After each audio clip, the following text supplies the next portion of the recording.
Hello.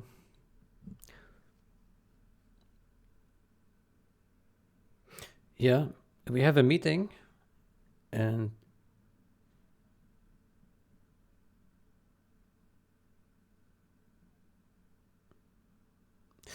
yeah, I guess people are just gathering. We can wait 2 more minutes or so.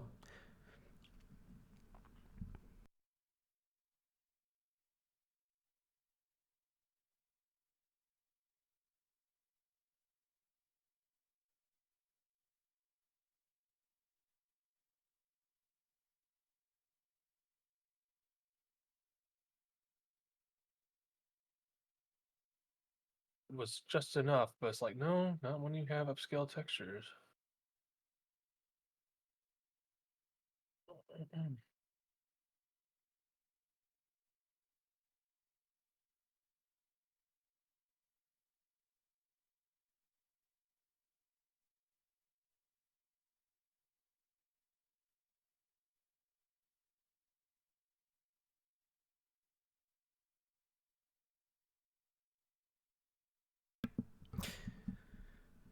Okay, do we have anyone here who has knowledge about Git submodules?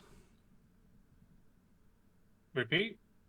Do we have anyone here who has knowledge about the Git submodules? I know a bit. Okay, okay. I have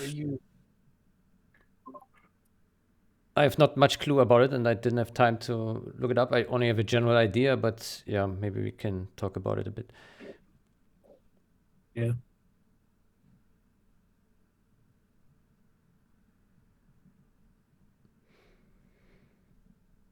Okay, let's wait 1 more minute.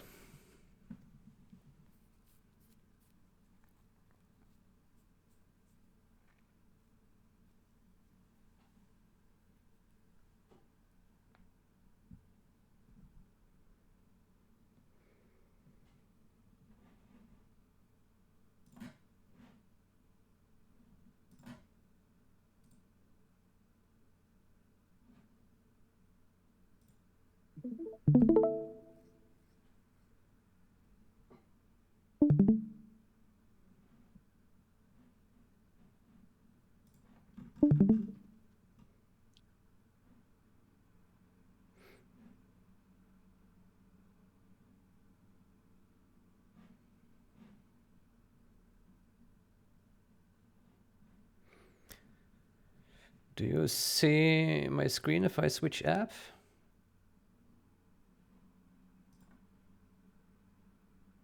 I see your screen.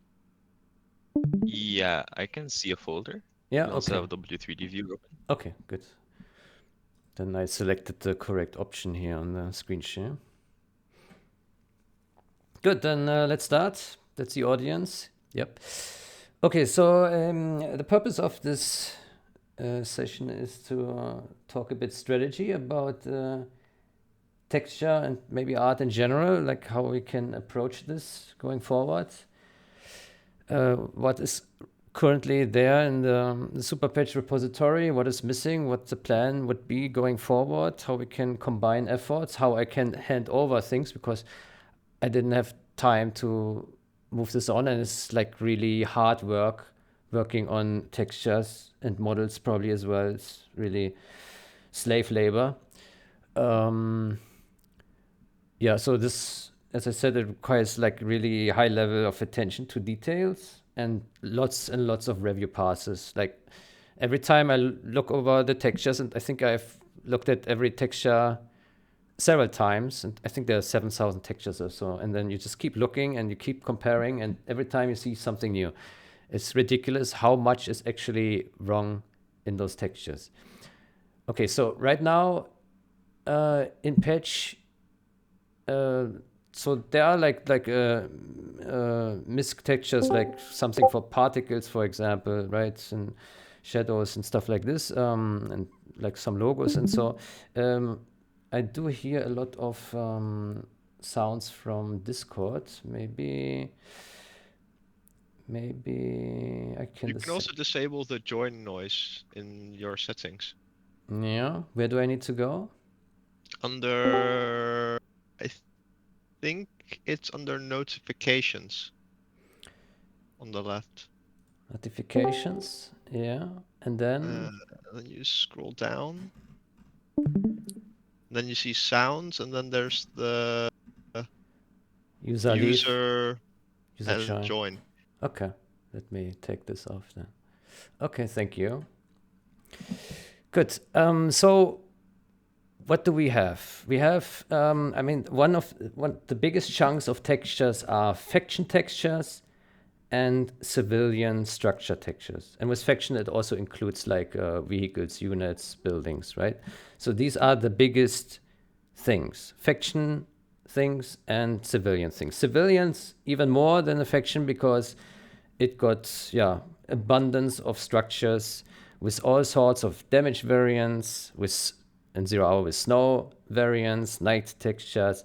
It's all separate, and there's like a lot of variations for all these damages. So there's like the pristine, there is damaged, and really damaged, and rubble, right? So 4 damage states, and then you also have garrison and damage garrison, and then you have yeah, the same for the night textures and the same for the winter textures.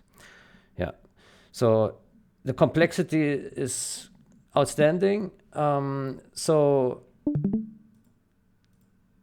in let's talk about here the structure. So far I've put the faction textures into our core bundle, which is here in game files edited, and the civilian structure fixes I've put into the optional bundle. The idea here was, I mean, we can still move files around, but the idea was, okay, faction textures, they are more in the focus of the player, so fixes to these guys can be in the core bundle. The core bundle is like the minimum required version that the player needs to be multiplayer compatible with other players, and the optional bundle is something that he can choose to pick if he wants to add some additional flavors to his game, additional fixes, right? So like texture fixes for civilian buildings are not like a hard requirement, but they take a lot of disk space, right? So these are things that we can offer optionally. So this is just like how we have it currently organized.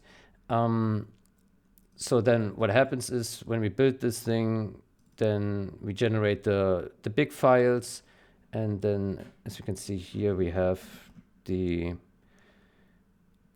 core textures here. So that is 6 megabytes right now with what is in the main branch, and the optional is already optional textures is already a bit larger here, 128 with this build. And yeah, this will only become larger, which is a bit of a concern. So the repository, I think right now on disk, it looked to be like 800 megabyte or so, but I think in Git it gets compressed down, and I think PSD does not compress all that poorly. So I think I didn't find the option in GitHub to like see the repository size, but it is somewhere. But I suspect it's somewhere around 500 megabyte right now. So there is consideration to perhaps. I still hear sounds, by the way. If you can find the option, then we can check one more time, or maybe we switch to the stage here. So there is a consideration to perhaps split the textures and then maybe also models off into a new repository that just concerns data. Right now, everything was catered to this. Okay, let's all just push it here, dump it into this one repository, which is fine. GitHub recommends to not go over 5 gigabytes for the repository, so we are still far away from this, but perhaps now would be a good opportunity to move this to a new repository. I think this is something we can like discuss more in detail in another session, because it's a bit more technical then as well. But yeah, the complication is that it's quite integrated right now, the way it is, because we do not just dump all the art files into one folder, but it's a little bit spread across. So we have like texture folder, so not just for the edited and the optional up here, which separates it into core and optional bundles, but also there are different subfolders here where we say, okay, here when we put it into this folder, it generates mipmaps, so DDS files with mipmaps, and here it generates DDS with mipmaps in half texture resolution, because there are sometimes textures where we say, okay, we have like the texture is 512 by 512. It's pretty large, but the texture is not that complex, like a night texture, for example, that just puts a few lights in there. Then we do not need to export a texture which uses this 512 by 512. We can just say, okay,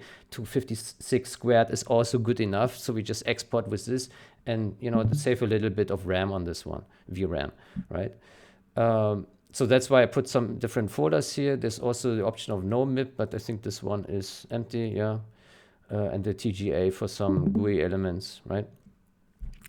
Yeah, so if we move this to a new repository, then ideally we preserve this kind of things, but then we need to figure out like how we can then link back into the game page repository so that it uses the art textures from the other repository, right? So we would need to figure out how we do that. Right now, I don't know, but maybe we can talk about it later in the session, or maybe in another session how we could do this. It would be quite a bit of monkey work to to rebuild the new repository, because ideally we would like to preserve a nice commit history. Because so what we did so far is, like, if you go to pull request, we go to is merged and label art. Then as you can see, like, we have like separate pull requests and separate changes for all sorts of different texture sets, and it's nicely split apart. And maybe it would be nice to then say, okay, we recreate all this stuff and put it the same way into the new repository, and have the same kind of thing. But yeah, this needs some planning, and then it needs monkey work to pull it off. But then, like, yeah, we could then start from scratch and basically have new branches and build on top. And when we are happy with the texture sets, then we merge it, right? So we could have that. So the state right now is that a lot of texture sets are already merged into the main line. There are a lot of pull requests that are still not merged. All these here, they just sit here right now. Couple pages, I guess. Yeah, some pages. So here's some faction textures and some vehicles, right? And here the civilian, CB, C stands for civilian, B for building, and U is for GLA, V is for vehicle, A is for America, and N is for China, I think. Can I ask something quick? You have a lot of the textures here, and it says fix, fix, fix. But like, what's being fixed on the textures? Just curious. Yeah, that's a good question. I will get to that. Maybe it's I think the bug label is a bit misplaced, but it is a fix. But it's not a bug. I don't know why we put bug here, but we can remove that, I guess, because it's not like a technical bug. Well, you could say it's an art bug, but I think that doesn't really fit. But it is a fix. So there are some textures where we say, okay, it is an improvement. Like if we do something with a texture that is not like strictly required, but anything that is a clear mistake in the way the texture was created, like mismatches between damage states or mismatches in window reflections, all this kind of stuff, these are definite bugs. And typically, these are very clear fixes. So there's always a clear path how to fix it, right?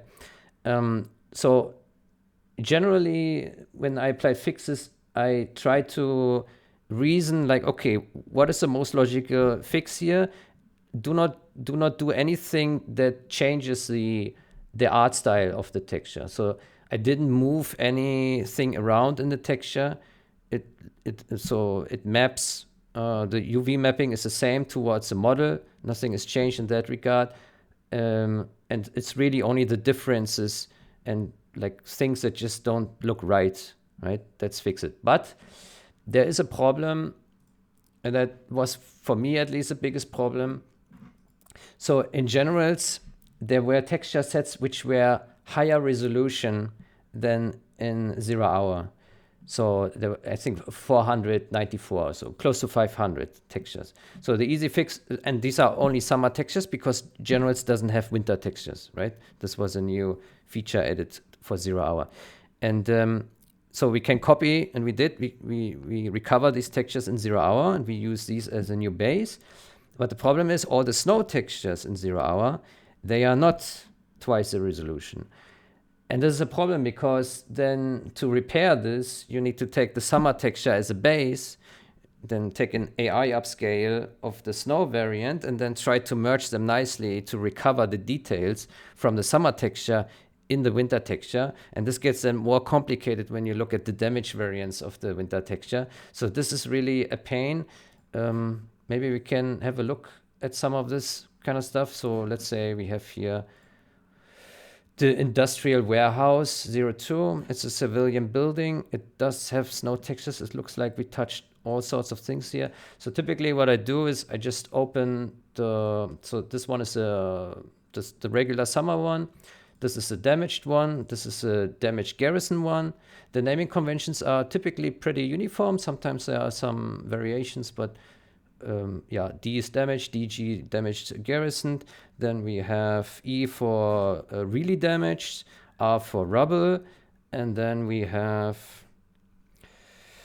G here for garrison. So these are the 6 textures for the summer, and then we can just drag them here into our text editor, graphics editor, and then we can put them in order. Typically, I put them here in D, E, and then I put them in R, and then the garrison ones like this. And then we can zoom in and then look at this thing, right? And see what is actually going on here. And so this one, I think, didn't have too many errors. Let's take a look here.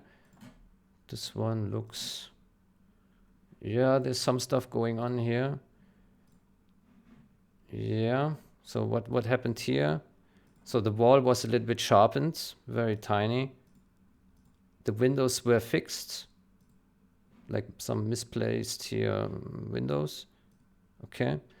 And the logo was removed because this is actually a real company. I looked that up. So I removed that. Yeah, so basically the hard part was, and I think most of it is solved, to like find all the differences between the variants, like go ahead and see like, okay, what is different and what can be improved. And there are small things, there can be big things. And then carry over the summer fixes to the winter fixes and then to the night fixes. So the summer and the winter fixes, I think they've been progressing very nicely, and I think the foundation is all there. I think when re-reviewing, maybe there will be a couple more things found here and there that can be improved further, but generally it's okay. There was a point. Let's go here on GitHub. There was a point when I paused creating new pull requests as I moved to some tasks towards time development. So I stopped at CBN Mega Mall, where I created the night textures. So night textures was the last step. But so everything after CBN Mega Mall for the civilian buildings, I have not polished the night texture. So this all needs to be done still. Otherwise, for everything up to there, I have polished everything that I could to the best of my abilities. Yeah, and I guess everything can be re-reviewed then and checked if anything is wrong or needs some rework. And then, yeah, figured out. The good thing is, as I said, like the texture mapping is unchanged for all the textures, so no problems. It's compatible with original models. So let's take a look at the winter texture, as I mentioned. So that's the same thing. So that starts with ES for the snow, and DS, damaged snow, DSG with the garrison, SG is the snow garrison, and then we have, where's the rest? ES and RS. There we go. So let's see how that looks. So it looks like that this was. Yeah. So this one was an AI upscale. So the original texture. Let's zoom in a bit. So the original texture is 256 squared. And so what I did here is then I took. So this is the upscale with I used real ESR gen, and then here's some model where I thought, okay, it's a good starting base. So it looks like this, which is not great. Then I merged it with the higher resolution summer texture to recover all the details on everything that is not snow. And then I fix snow so that the snow looks better. And then I add some additional snow when I felt like it would add, because maybe, like if the walls are too non-snowy, then it doesn't fit so well. So generally, when I did the texture, when I did the snow upscales, I gave myself a little bit more freedom to polish this, because it's hard to, when you do the upscale, it's hard to like preserve the exact look of the original. Because if you just AI upscale the original, you AI upscale with all the errors that are in there, and it just looks trash. And it's, I don't know, to me, it was the better step to start with the AI upscale and then build on top of this to polish it nicely so that it looks good, and inherit all the fixes from the summer, because the summer is a baseline. If the summer sorted out and looks good, then you carry over the fixes to the winter, and then you have to work through to all the damage states and make it all consistent. Typically what I do is I use the snow as a base. So basically what I do, I just take this guy, and then there's a shortcut, or you go here, copy merged, Control Shift C, that's the shortcut. So you can click that, and then you go here to the damaged one, and then I will just create a new layer, and then I will paste it here, and then I will press Control E, which will merge it down here into this one, and then I name it here merged, and then basically this is how I carry it over from one texture to the other, and then so I build it on top of this, and then here I take the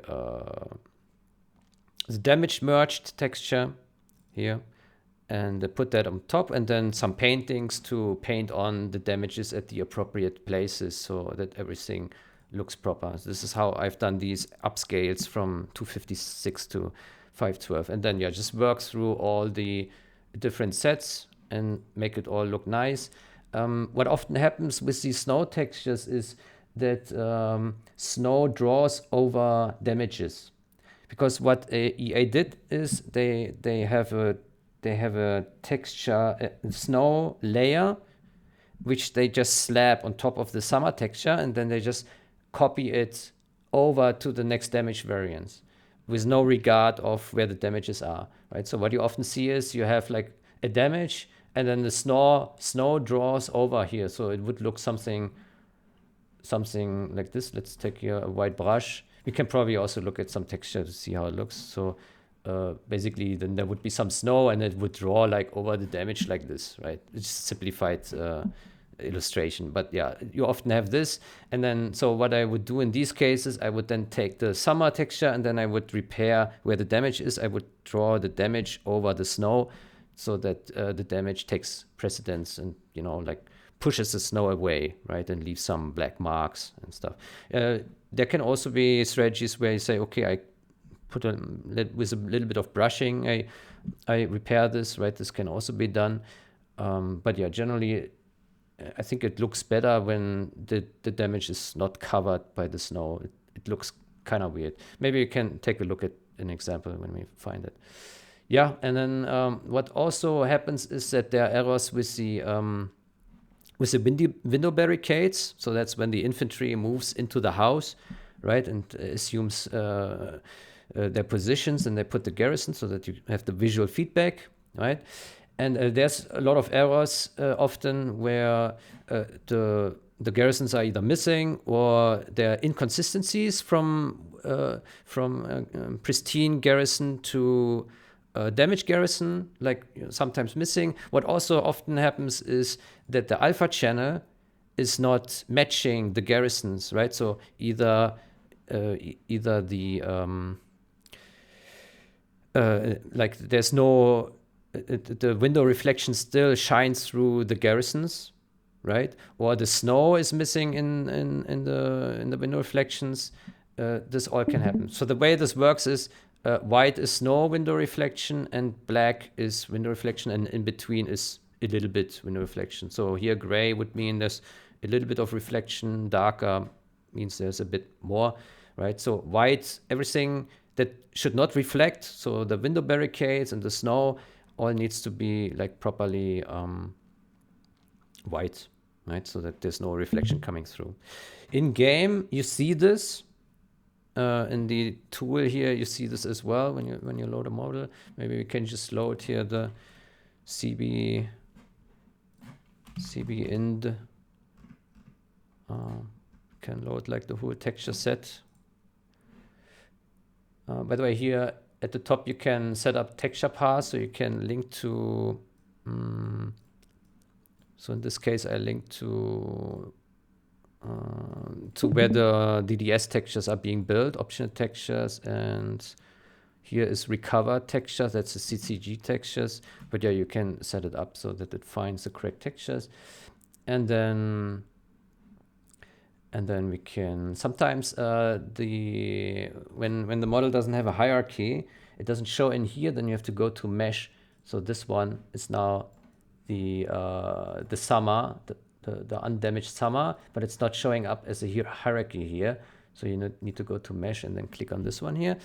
And yeah, as you can see here, here you can see the window reflections, right? And yeah, ideally they don't draw over things that should not reflect, like the window barricades and the snow and all this kind of stuff, right?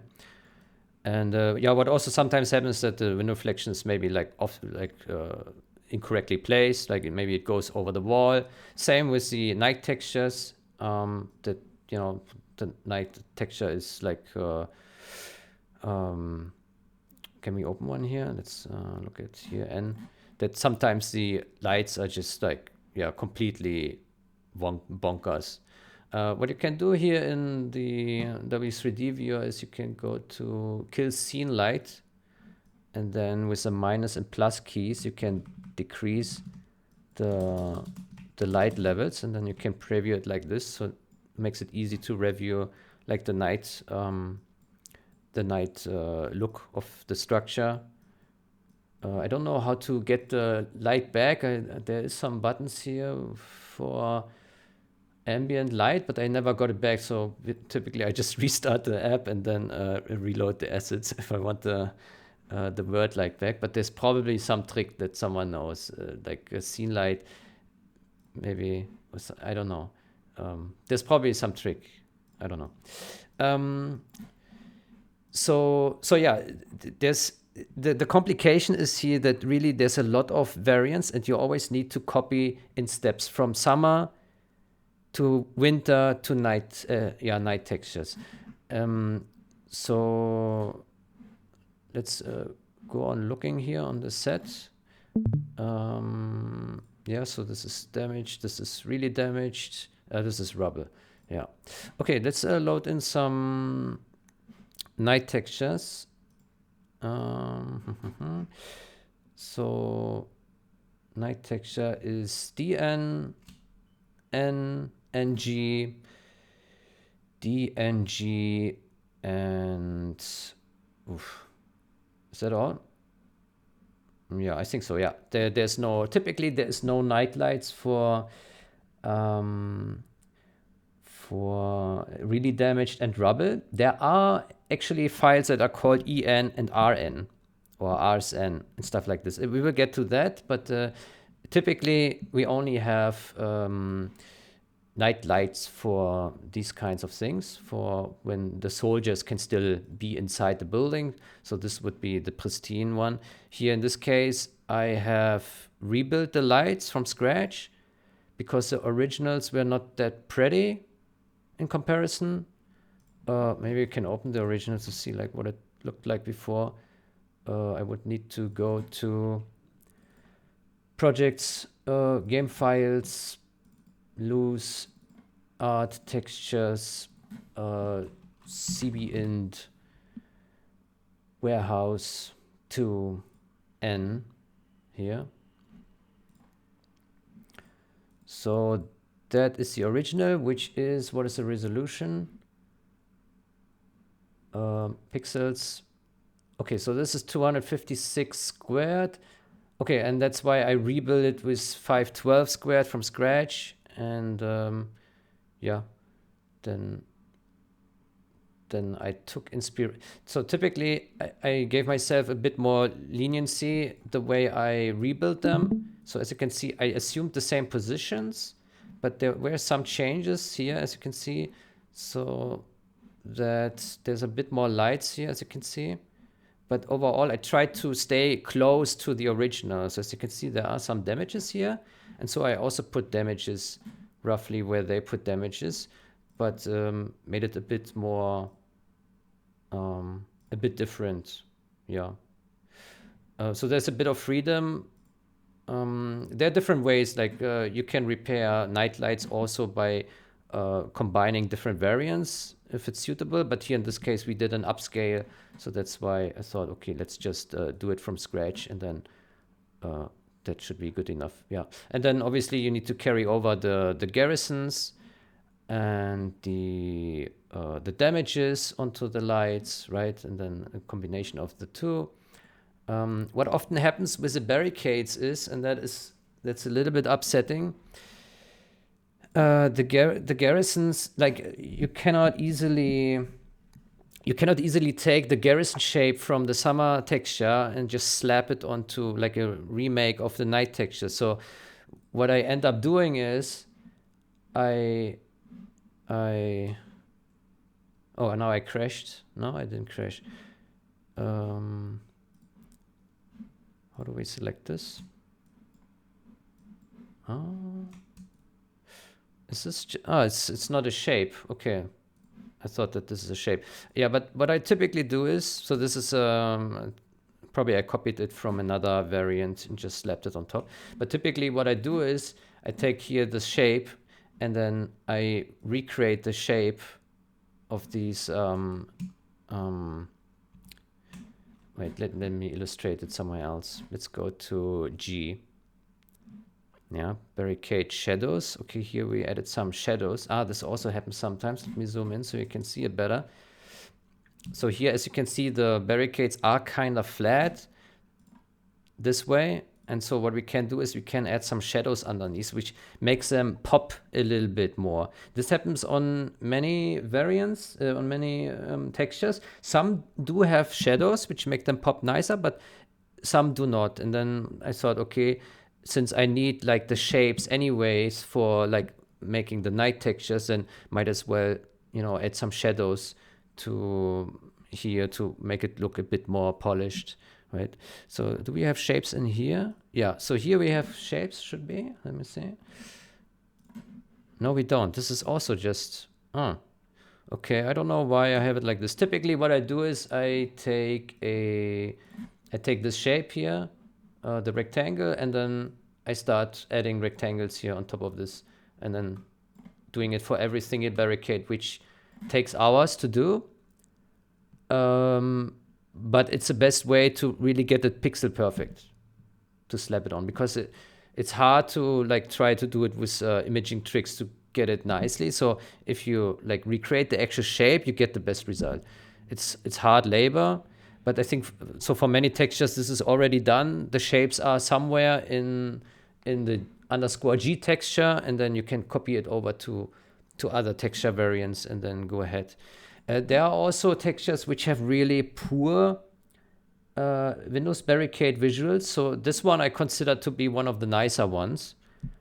But there are some ones that have really poor visuals, and then it can be an option to try remake the barricades to give them a nicer look. Maybe if we look at some more things, maybe we can see one of these, so you can also see it. Yeah. So there is a lot of work, a lot of steps. Always start with the summer, go to the winter, and then the night textures. Don't try to skip steps, but yeah, most of it is already done, right? So we don't need to worry about this too much. But yeah, regarding night lights, there's probably still a fair amount of stuff to do in this regard. Okay. Yeah, I think there can also be snow variants for night textures. It's not always the case. So there are texture sets like this one, for example, I think. Let me see. No, this one does have a SN. Yeah, okay, let's open this. Yeah, so some texture sets do have an snow variants for night textures and others do not. It depends if you have snow on top of lights, right? So if we look at the snow, if we look at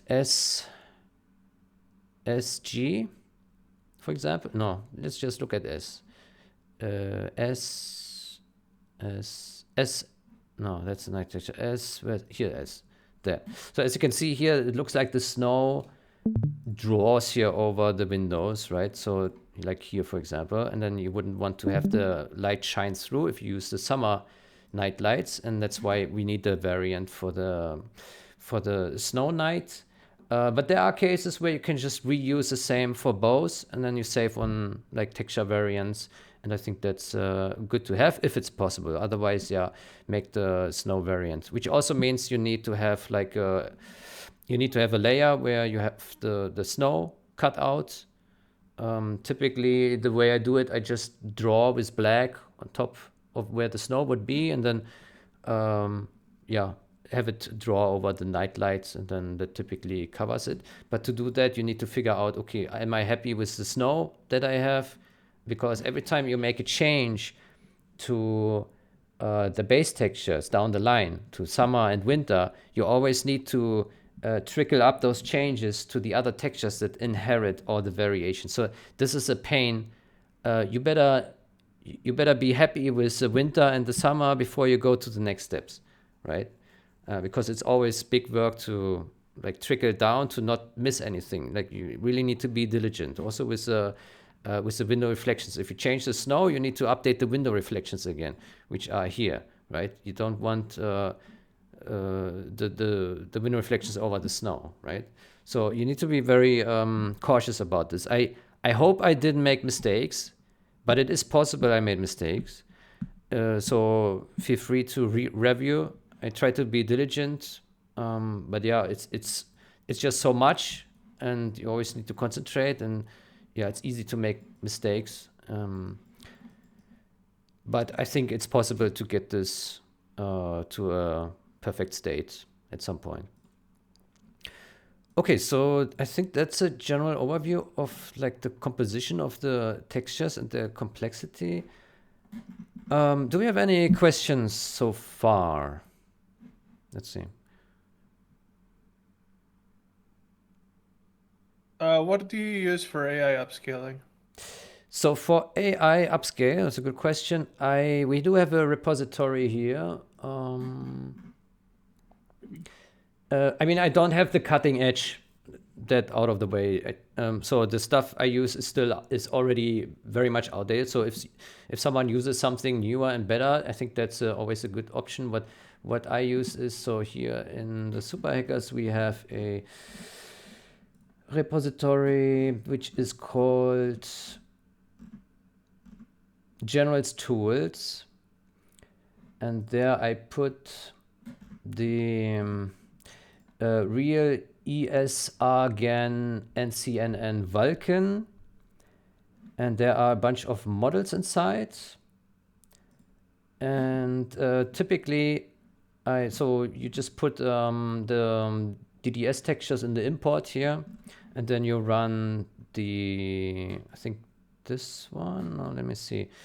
This one. I typically use this one for general purpose, or what is it? Or this one, the WDN for snow, because that yielded the best results for that. But it's a hit and miss, and I think there are probably better models already with other pipelines. So you can try this out. It's easy. Like you don't need any setups. You just like download this or clone it, and then you're ready to go. I think you actually need to convert the DDS to PNG before you can use it. So import only text PNG. Yeah, so it's a bit of manual labor. If someone can like have a better workflow, then I think that would be good to add. But I think like for what is there right now, I think this is not much needed anymore because all the winter textures that needed upscale, I think I've already served this, but maybe there's like ways to like revisit this and like repolish it, right? There's always you can always reiterate on what is there, right? And like you can swap layers out, right? So here we could like replace this layer in the background. So this is the AI upscale, right? And if we remove it, as you can see, it mostly concerns the snow, right? Where the snow is. Right? Are we only talking about building textures or also the unit textures and that sort of Yes, stuff? unit textures as well. Let's take a look at that. So the faction, I think we don't have so much merged already. This is the optional folder. So as I said, the faction ones I did so far put here into the core bundle. Not all of them are merged, but yeah, there's buildings for factions and the units. And I did make a pass on many, and on all of them basically. Now, obviously, it's debatable if I chose the right fixes for the job. So, for example, let's close here this one. Close all. Don't save. Don't save. Okay. And then, so for example, here we have an Avenger. The vehicles, they are much easier than, and the faction buildings are much easier than the civilian structures, I would say, because they don't have so many variants. Like they don't have the garrison variants and all that stuff. So that should be easier. Vehicles, basically, so what I typically do is I try to preserve the original texture here in the background. So if the texture is here as a background and it's locked, that means this one is a pristine DS texture that is shipped in the retail game, the best version that's in the retail game. If it's a texture that is in the General's Alpha version of the game and is a TGA texture, then I will put here a layer and then I will call it like, let's say this what had a TGA and I didn't miss it, then I would put here in like AV, what's it called? AV Avenger, and then whatever it's called, .tga, and put this as a foundation, right? Because the TGAs, they have the advantage that they don't have compression. They don't have the DDS compression. So if there is a set, and there are some sets for civilian buildings, a couple that have the TGA textures in the General's Alpha, then try to use these as a foundation. I hope that I caught every one of these, but it's possible that I missed some. But then it should be easy to swap them out because it will be at the bottom here, and if it's a background, then it's the original texture that shipped with the retail version of the game. And then basically just put layers on top. So here in this case, we fixed the cargo here so that the blackness is gone. Then we fixed some hue here on this thingy. Then we fixed some here. These are the railings on the side, which were dark. Then fixed some window here. Let me zoom in a bit more so you can see it. Chassis hood here in the front, the blackness. Chassis side, so here on the wheels. Chassis back here, extend this guy. Plates, make some fixes here. And roof, some polishing here. And tire, some polishing here. I think this was to make the profile match the brightness of the wheel so that it looks more consistent. Yeah, there's also the option, and I didn't explore this yet to the fullest. There are AI models to apply decompression on DDS textures, which I have not applied to the vast majority. I did experiment it in the last 3 texture sets that I did. The problem I identified there is that they introduce a color shift a slight color shift, which I could not figure out how to correct with layers. So the hue is a little bit shifted, the color is a little bit shifted, and I didn't like it so much. So I wouldn't commit to that, but I was really impressed with the quality of the DDS compression, and it was also pretty consistent between damage states. So I think there is an opportunity to try this on DDS textures, but I think it's not a must-have for when we just re-export the DDS texture. We use the crunch tool for this. There's no additional compression loss on re-export when you use a. I need to mention one little thing. If we use a newer API, we can pretty much use BC7 compression, which is a lot higher quality. But you think that's possible, or like?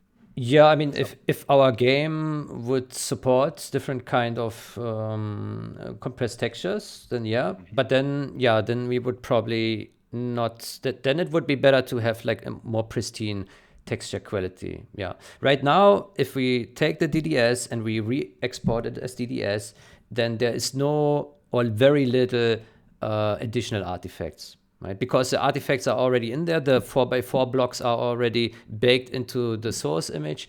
But yeah, what could also be a possibility is that if we have like an automation where we do the upscale, that we first push a decompression step before the upscale step, right? If we don't already have it baked in the texture. But I think it would be better to have like a clean foundation here at the bottom, where we say, okay, it is a DDS texture, but we already have pre-cleaned it, right? So there could be that, but it's additional complexity, and we would need to have or find a model that doesn't introduce color shifts, because adding color shifts for this is not something I'm personally fond of. Even if it's just a small amount, it does change the original look. I mean, right? I think what AI does, the colors, when they are compressed, they become wrong colors. So AI fixes the color. Maybe that's what you mean. Because I have used the model, and I've seen the colors change.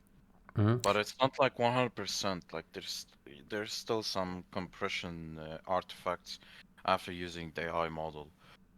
Justin, when he upscaled the textures, gave him a very clean result. I don't know if you checked the textures. They look like they're a TGA, but he didn't tell me which AI he used. I really hope he does. had some internal thing that he used at work, which he also abused for this.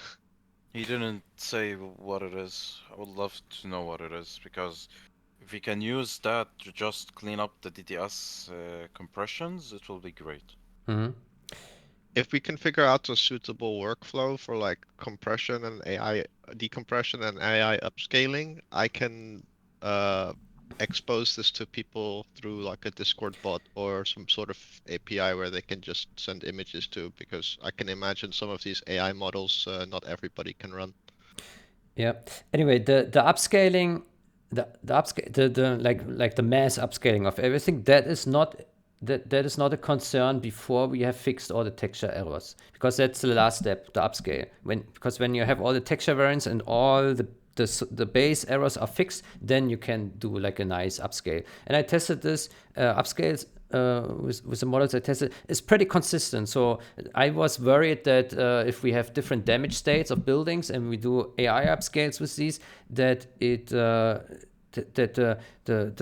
there would be inconsistencies between those upscales. But it looked pretty clean, and like generally where there were no damages, it looked the same between both variants. So this is very promising.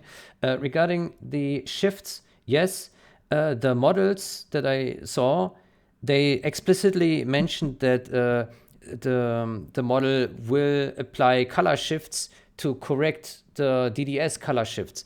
But when I reviewed the TGA versus DDS textures from 0 hour, I could not identify color shifts in these textures. So the retail and the retail DDS and the TGAs that are in the Generals Alpha, they look pretty much the same color-wise or identical. And so like if we introduce a color shift when going from DDS to decompressed DDS, then yeah, that's not very satisfying. So it would be great if we have an absolute clean solution that really doesn't change the base color. Yeah, that's my expectation for this. But yeah, Sorry, what about normal maps? Does the game support normal maps? No, there's no normal maps. Yeah, that's not part of When this. when the renderer is switched, it will, or it's not. I don't think that It's is a not considered. concern for now. This is something that someone can plan in the future. I guess it would be great to have normal maps to add more depth, but I think that's not a concern for right now. No. This mostly concerns polishing what is already there. Yeah. Okay, so yeah, basically same thing here. Then with the vehicle, you also have then damage variants, and then you need to be careful to carry over the correct fixes to the next damage variants to make it consistent, right? So in this case, what do we have? Cargo platform. What you often have is like damage inconsistencies.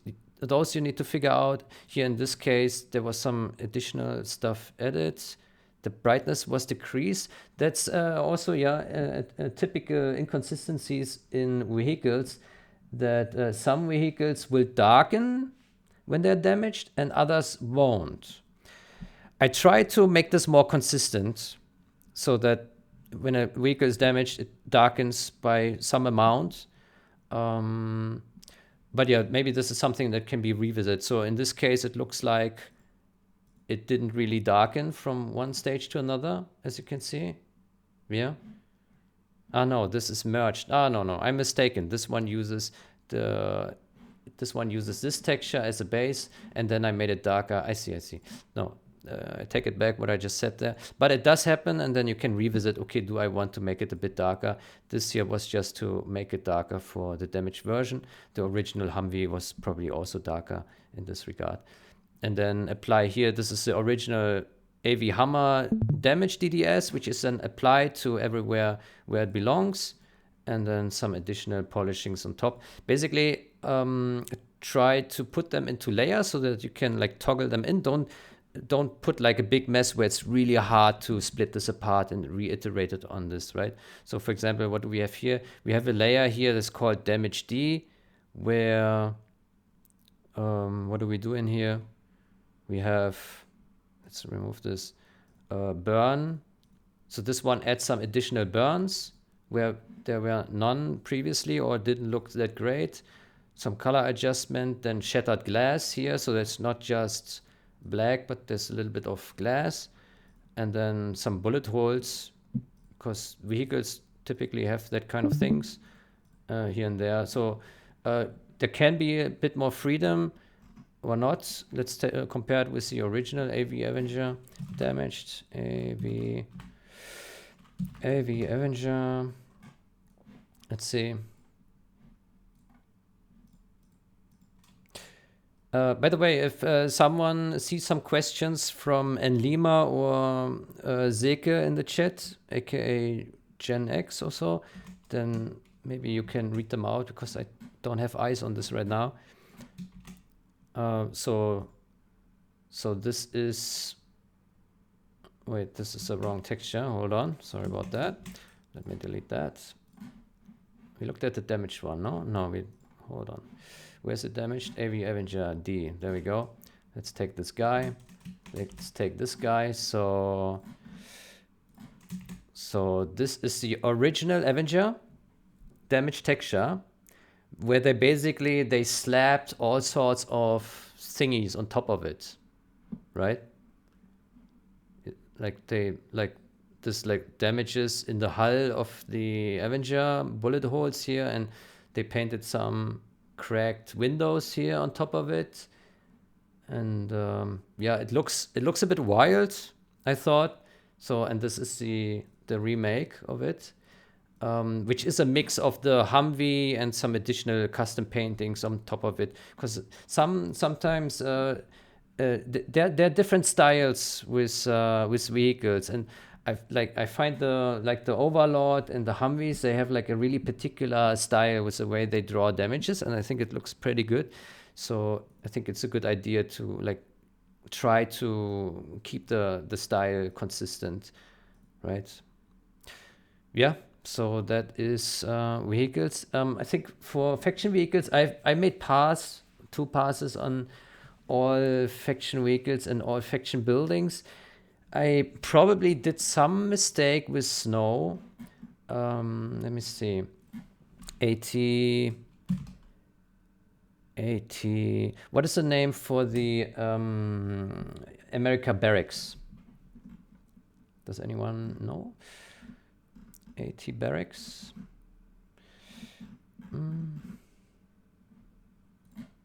We can just load it here, I guess. If we know the name. Huh. AB barracks. I think that, yeah, AB. Okay. AB barracks. Let's open this one. And let's see if it has modified snow texture on top. In there. SSSS. Dum dum dum. Oh, where is it? AB barracks.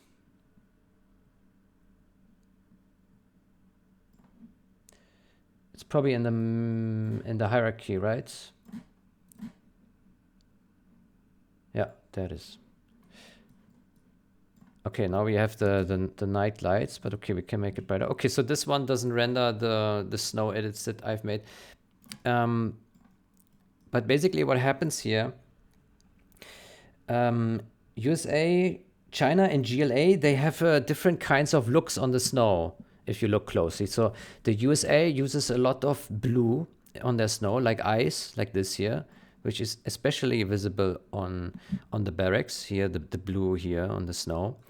So, and the China has more clean snow, which looks more white. And the GLA snow has a lot of shadows, like sun shadows, as if they're like piles of snow.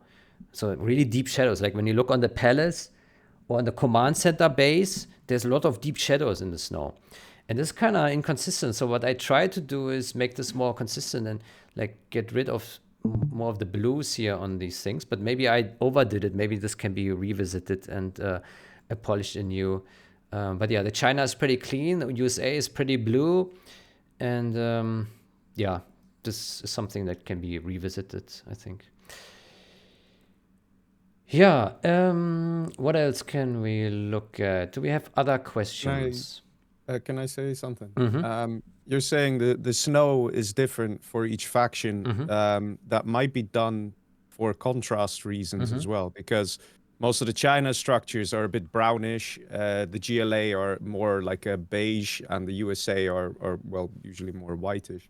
So it could be that they did those things on purpose to try and really make it look a bit more different from the original, maybe.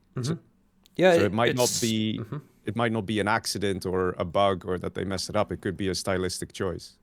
That could also be maybe 3 different artists working on the 3 different factions, and each one did it differently. I don't know. Also possible. Yeah, Leggy's point is more clear. It's just that I think when they made generals, the original generals, they had all the art assets ready, and then when they were asked, okay, let's make winter textures of all these buildings and assets, they're like, well, we have a problem. The United States is almost universally like very whitish, and the Chinese has got more brownish and etc. So they're like, well, let's just put in some snow textures that will work with this color palette. So yeah, I think Leggy's point's is more sound. There are inconsistencies between the snow visuals within the faction as well, right? So there will be textures that have like really white snow, and then there will be others that have more chaotic snow with a lot of dirt inside. So I think it really helps to look at all textures and really study these to really understand how these things are made and how they relate. So for example, here you can already see that the wall here, that's kind of whitish, right? It's pretty white. right? So it already, this doesn't fit well together. Here you have this blue snow, and here you have this white snow on the wall, right? So there are differences in between. Personally, I found the China snow to be the best of them because it's pretty consistent and the snow looks pretty good. The GLA snow is okay. Sometimes it's a bit too much shadows on those snow bumps, and the USA is wild. There's a lot of ice by the looks of it. Yeah, maybe then you need some people to take care of the snow. Yeah. Any other questions?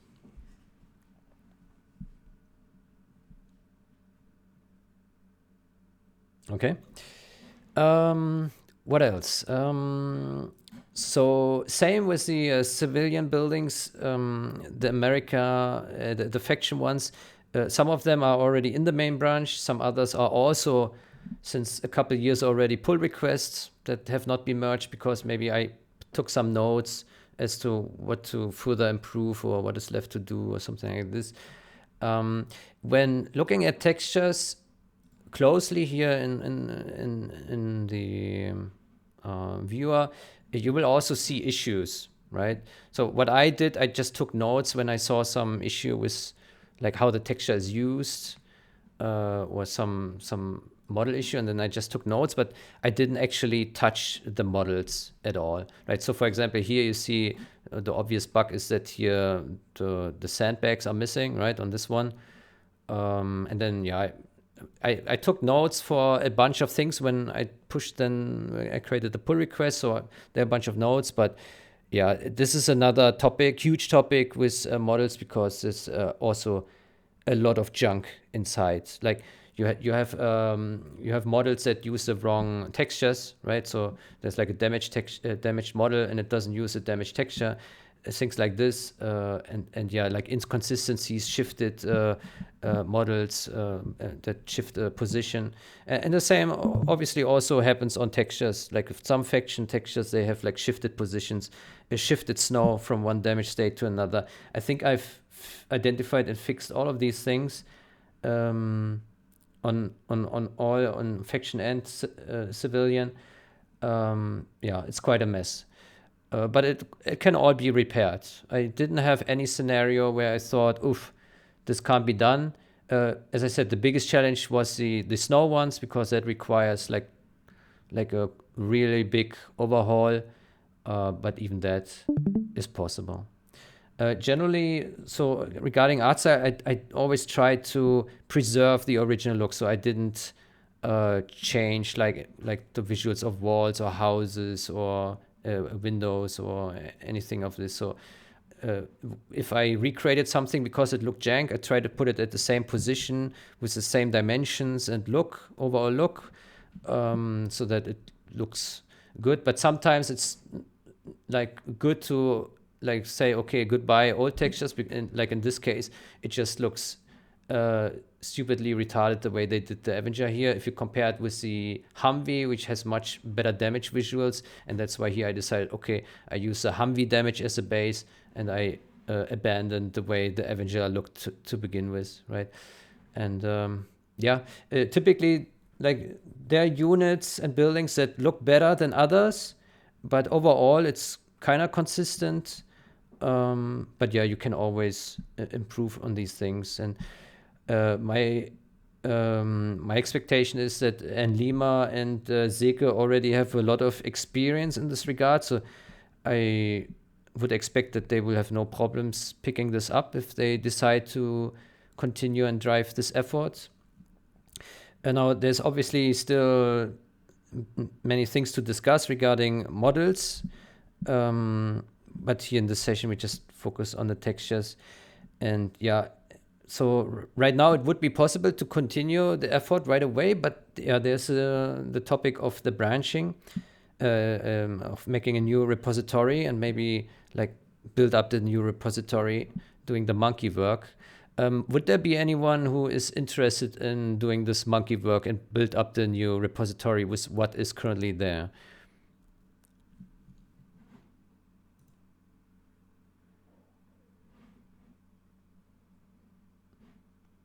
Oof, no one. Oof.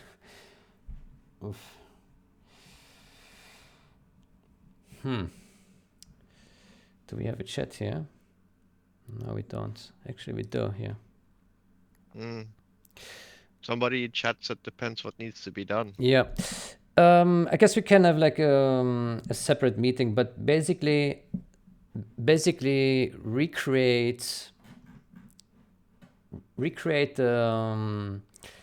all the texture fixes that went into General's game page, and have a new repository, like patch textures, whatever we call it, super patch textures, and then recreate those changes here, right?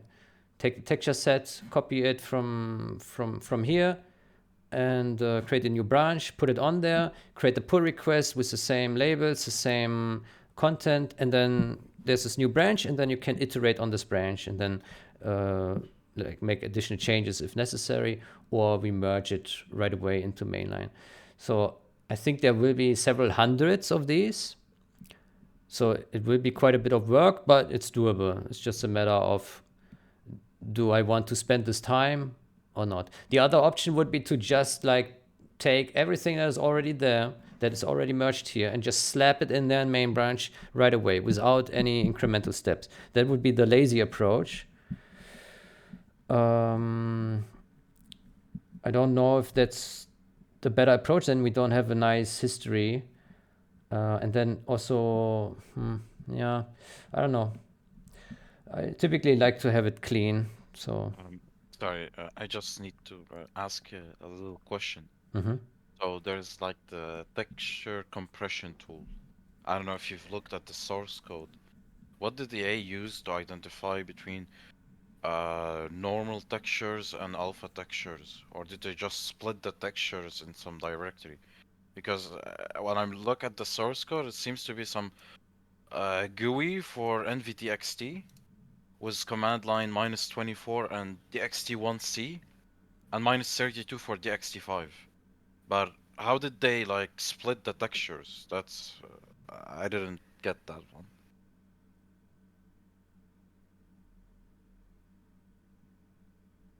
You sent the link of the texture compression tool.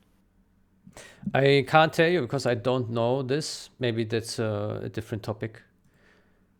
I mean, it's kind of related since it is a texture. Okay, I don't know what to say about it. If someone has an answer to your question. Yeah, I know the formats of the textures. What I mean is when EA was making the textures, because I'm pretty sure NVTXT does not read the alphas in the input images. I might be wrong, I'm not sure. Crunch does. Crunch is actually pretty good in this domain. If the texture has an alpha layer, it will export it automatically to the XT5, which is very nice when you're working with batch files. Yeah, but NVDXT, I don't think it does that. I think it doesn't really matter. For our build pipeline, we use Crunch. Crunch is pretty. I think it's the best DTS. So what we feed it is we don't feed it the PSD directly, because in my test, feeding it PSD yields very shitty results, especially when like using the scale functionality as well in the Crunch tool. So what I typically do, what we do in our tooling is we first convert it to TGA. And then we send it to Crunch, and with TGA it works much better. And TGA has an alpha channel as well, so that works. Yeah, I'm very happy with Crunch for DXT1 and DXT5. When the PSD files are placed in here in the generate MIP, you don't need to specify anything about like what format to expose. The tooling will automatically detect if there's an alpha channel or not. If there is none, it will export DXT1. If there is one, it will export DXT5. It will also it will also work with PSD files that have no embedded preview image. So the way PSD works, the format, you have the layers inside, but then you can also save it with maximize compatibility option. And when you save the file the first time, by default there's like a dialog which asks you, hey, maximize compatibility checkbox, yes, no. I used this option for all textures. The reason is, so what it does, it then puts a composite of all the layers into the file, so that when someone reads the PSD, they use a composite instead of assembling the image from all the layers within the Photoshop file. The advantage is that then the tool that reads the Photoshop doesn't need to understand how to build this composite, right? It does increase the PSD file size, but considering that Git does do a compression, it should compress down to something. Yeah, so I wasn't too concerned. It makes it a bit bigger, but I think it's better in the end to really make sure that that the end result that we get is the thing that Photoshop correctly has composited for us, right? But I think there are many tools that could be able to do it. So, but still, prefer use maximize compatibility or optimize compatibility. Yeah. Another topic is, I previously mentioned this. So there are textures which are strange. So let's take a look at, let's go to some civilian structure here. CB, let's look around a bit. We are looking for an EN texture here. There we go. Let me make this large. This way, this. So there are many of these. It's not really clear to me what made EA do this. My impression is they exported the summer and winter textures with like the darkened ones to use as a base for creating the night textures. And what we have now is a lot of EN and EN2 textures that are used or not used. I think these ones are never used. They look totally jank. But these are sometimes used. And then what happens is, since this one has colors that are not 0, it means it brightens the night model a little bit, right? Because it's like a night light. This thing is a night light. And so some models references, and that accounts for both rubble and the really damaged ones. And so they're a bit brighter than their damaged and non-damaged counterparts at night. So what I did was, we do have here in our, let me open a new folder. Or actually, I do have it open somewhere. Let's go up here. Let's open it in Visual Studio Code, actually. So we do have these JSON files where we define what we want to build. So we do have optional items. I think this one contains the languages, the textures, not the languages. Let's look around here. Okay, files optional. Yeah, here. So there you see there's a texture list. And so let's go up here. So to build the big file, so optional textures that will be part of the name of the big file that will be generated. So here we have a bundle, items prefix. Here we have a name, 600, whatever, superpage underscore, and then this one will be appended to that. And it looks here into the game files optional. It will take these TGA files and make DDS out of that. And then here in this case, there's another part where it will take the MIP files here, the PSDs, make DDS, and here on this one, and here on this one, TGA and TIFFs as well. It also supports TIFFs, but TIFFs has some limitations, so try to prefer using PSD. And then, so what I did here is with these EN textures, I simply take a black texture and I re-export them as black textures, a small 16 squared black texture. And then what happens is the model still load this texture, but it no longer makes the building brighter because it doesn't have any color information inside. So that's one way to like mitigate it. I did it for all the things that I went through so far.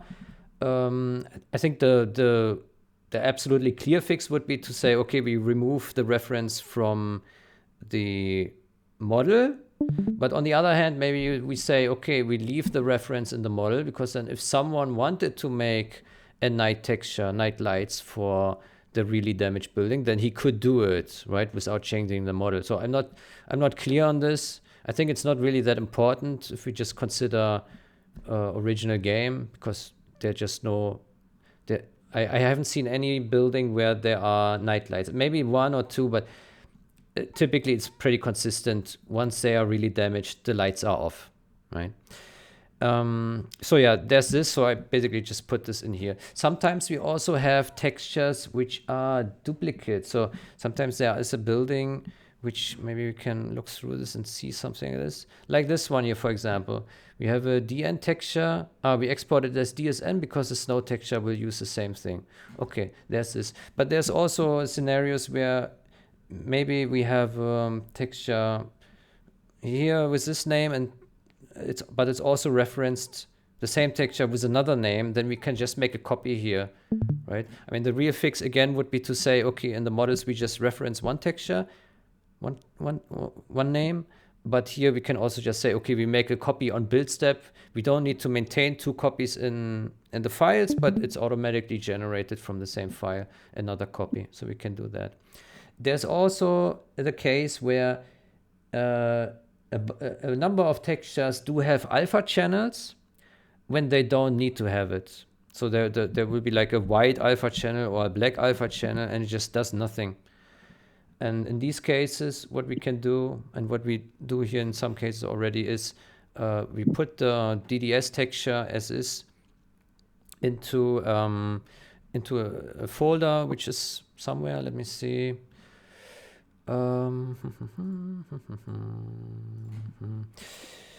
Game files optional, art, textures, generate,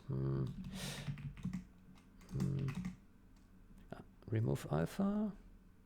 Yeah, not so sure. I put it somewhere. Maybe it's a folder in here, but it's not visible right now. Probably because I don't have a branch selected that has it implemented. But like have a folder which is called remove alpha, and then basically everything that is dumped in there. Actually, hold on, I'm in the wrong folder. Let's go to original 0 hour, art, textures. There we go, there it is. Remove alpha channel. And then in here we can just put in textures, and then they will be re-exported to DDS without the alpha channel, and there's no quality loss on the re-export. It will be one-to-one the same, but without the alpha channel. So that's an easy fix if we don't need to touch the texture in any other means. Otherwise, we just remove the alpha channel in the PSD file and good to go, right? Yeah. So there's. Let me just mention, there's a much simpler way to remove alpha channel. You can use image magic, and it will remove the alpha channel of the texture, whatever the format is. Yes, sure, there is tooling, but we don't even do it manually. We just copy the original file into the folder, and that's it. So you don't touch it. You just copy the file in there. You don't touch it. Yeah. Okay. So what we also have here is the game file's original CCG. So that's where we have dumped the all the textures that are higher resolution in generals. And the way this works, they are just being dumped into a big file, which has the correct load order. And when we touch, so what I did when I touched one of these, because I needed to make fixes, then I took it and removed it from here and moved it into the obsolete folder. So everything in obsolete will then like have a PSD version, and everything that is not obsoleted will then be part of a big file that recovers these things for 0 hour. Now, obviously, perhaps you can also say maybe we can explore a code solution for this, where we say if generals has a higher resolution texture than 0 hour, then maybe we take the generals texture. Maybe there could be such a thing. But yeah, for now, I think this is good enough. And if we don't need it anymore, we can also remove it. But yeah. Okay, is there anything else? So my understanding is that that NProject mod also has similar goals, right? I don't know too much about like what is done there. So there are comparison images here. I haven't looked at this yet in detail. I haven't found out how the slider is supposed to work. There is this slider here, but it seems to be an image. Does someone know how this works? It does say something here, split into multiple articles, adjustable slider. How do we see the slider? Does anyone know? Go to the main article right there. There's like a little link right there. Maybe there's a animated thing.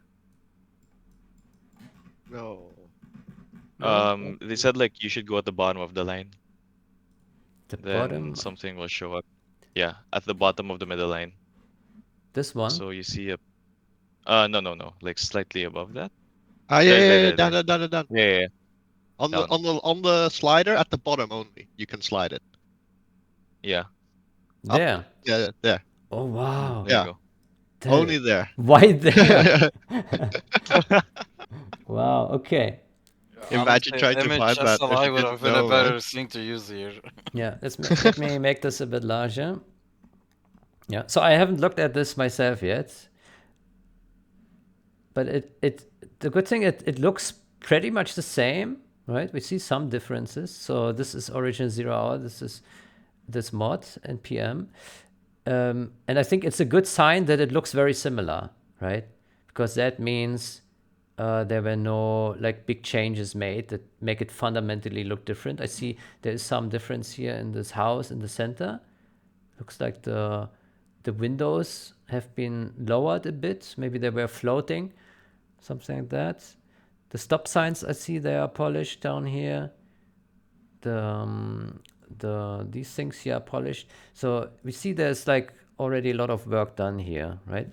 So yeah, I guess we could try to combine the best of the things we already have in regards to the textures. In regards to the models, we'll have to figure out how we can do it then. So I do hope that at some point, hopefully not too long, and I say this since years already, that we have plain text models, and then we can make like an export of the NProject models and the 0 hour models, and then see like, okay, what was fixed and what was not. It would be great to get like a change log of all the model fixes from npm. I don't know how feasible this is.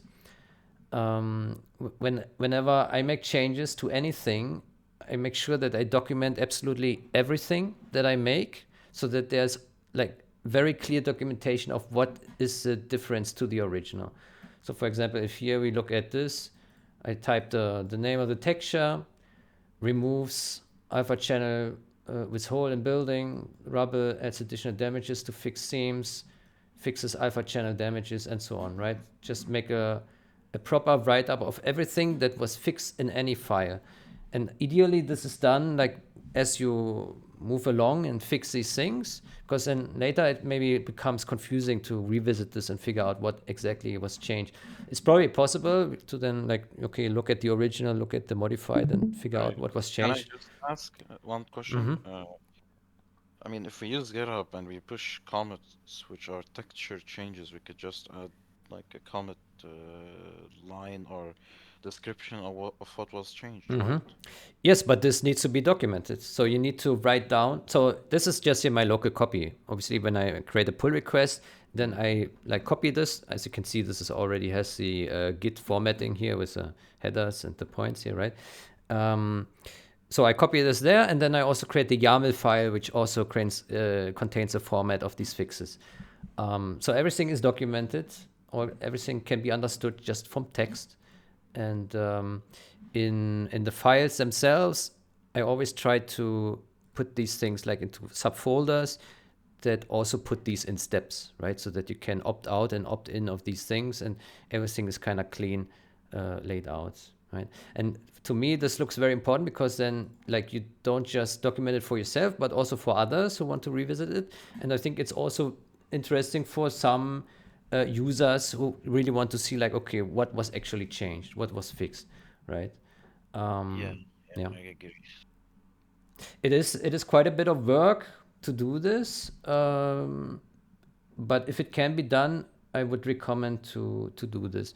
I already sent this file. I can send this once more. So this is just my local copy, where I still have the documentation for everything that has not yet been made pull requests of. So everything that has these formats here with the symbols here, that is already has a pull request or is already merged, and everything like this that doesn't have the format yet, that one is still, that is not yet served in a branch for GitHub.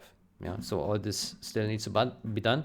Then obviously this can still be changed if, you know, additional errors are found or some things are tweaked. But yeah, I think the foundation is good. I would say that maybe there's 20% work left to do, mainly on night textures. Night textures I found to be, yeah, often it's very ugly. Like the lights can be very dark, or there can be major discrepancies between the variants, and it's hard to repair these with what is there. The compression artifacts are also pretty bad, and in most cases I found just remaking the lights from scratch is like the best approach to get the highest quality. Like, let's take a look at this one. How does this look? Yeah, not great.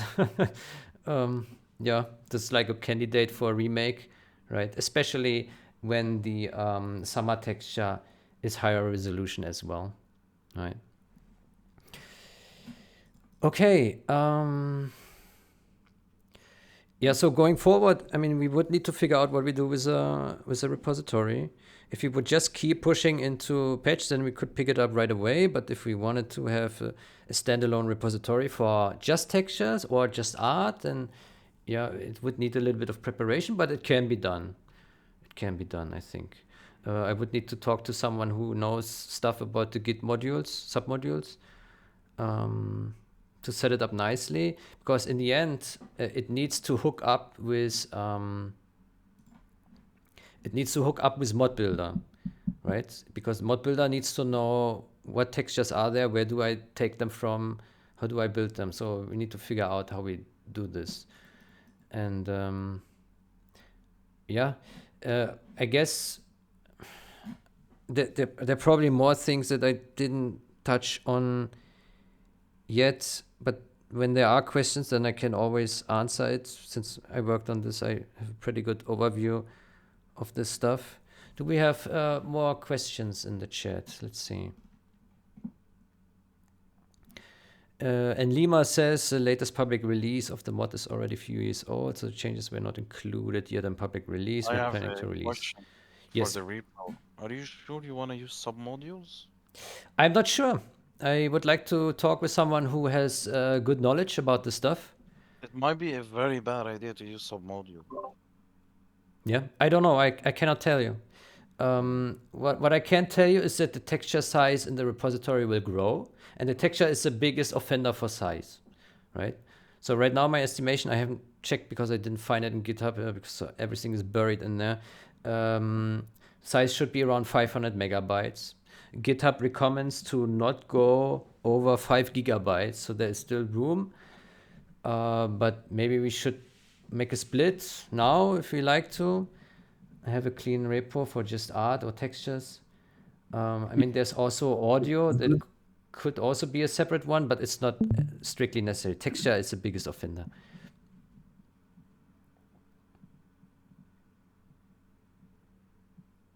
You could use Git submodules and not load the entire repo. So if you have two submodules, you cannot load it entirely.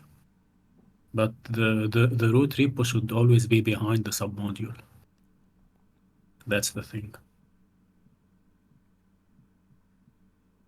Yeah.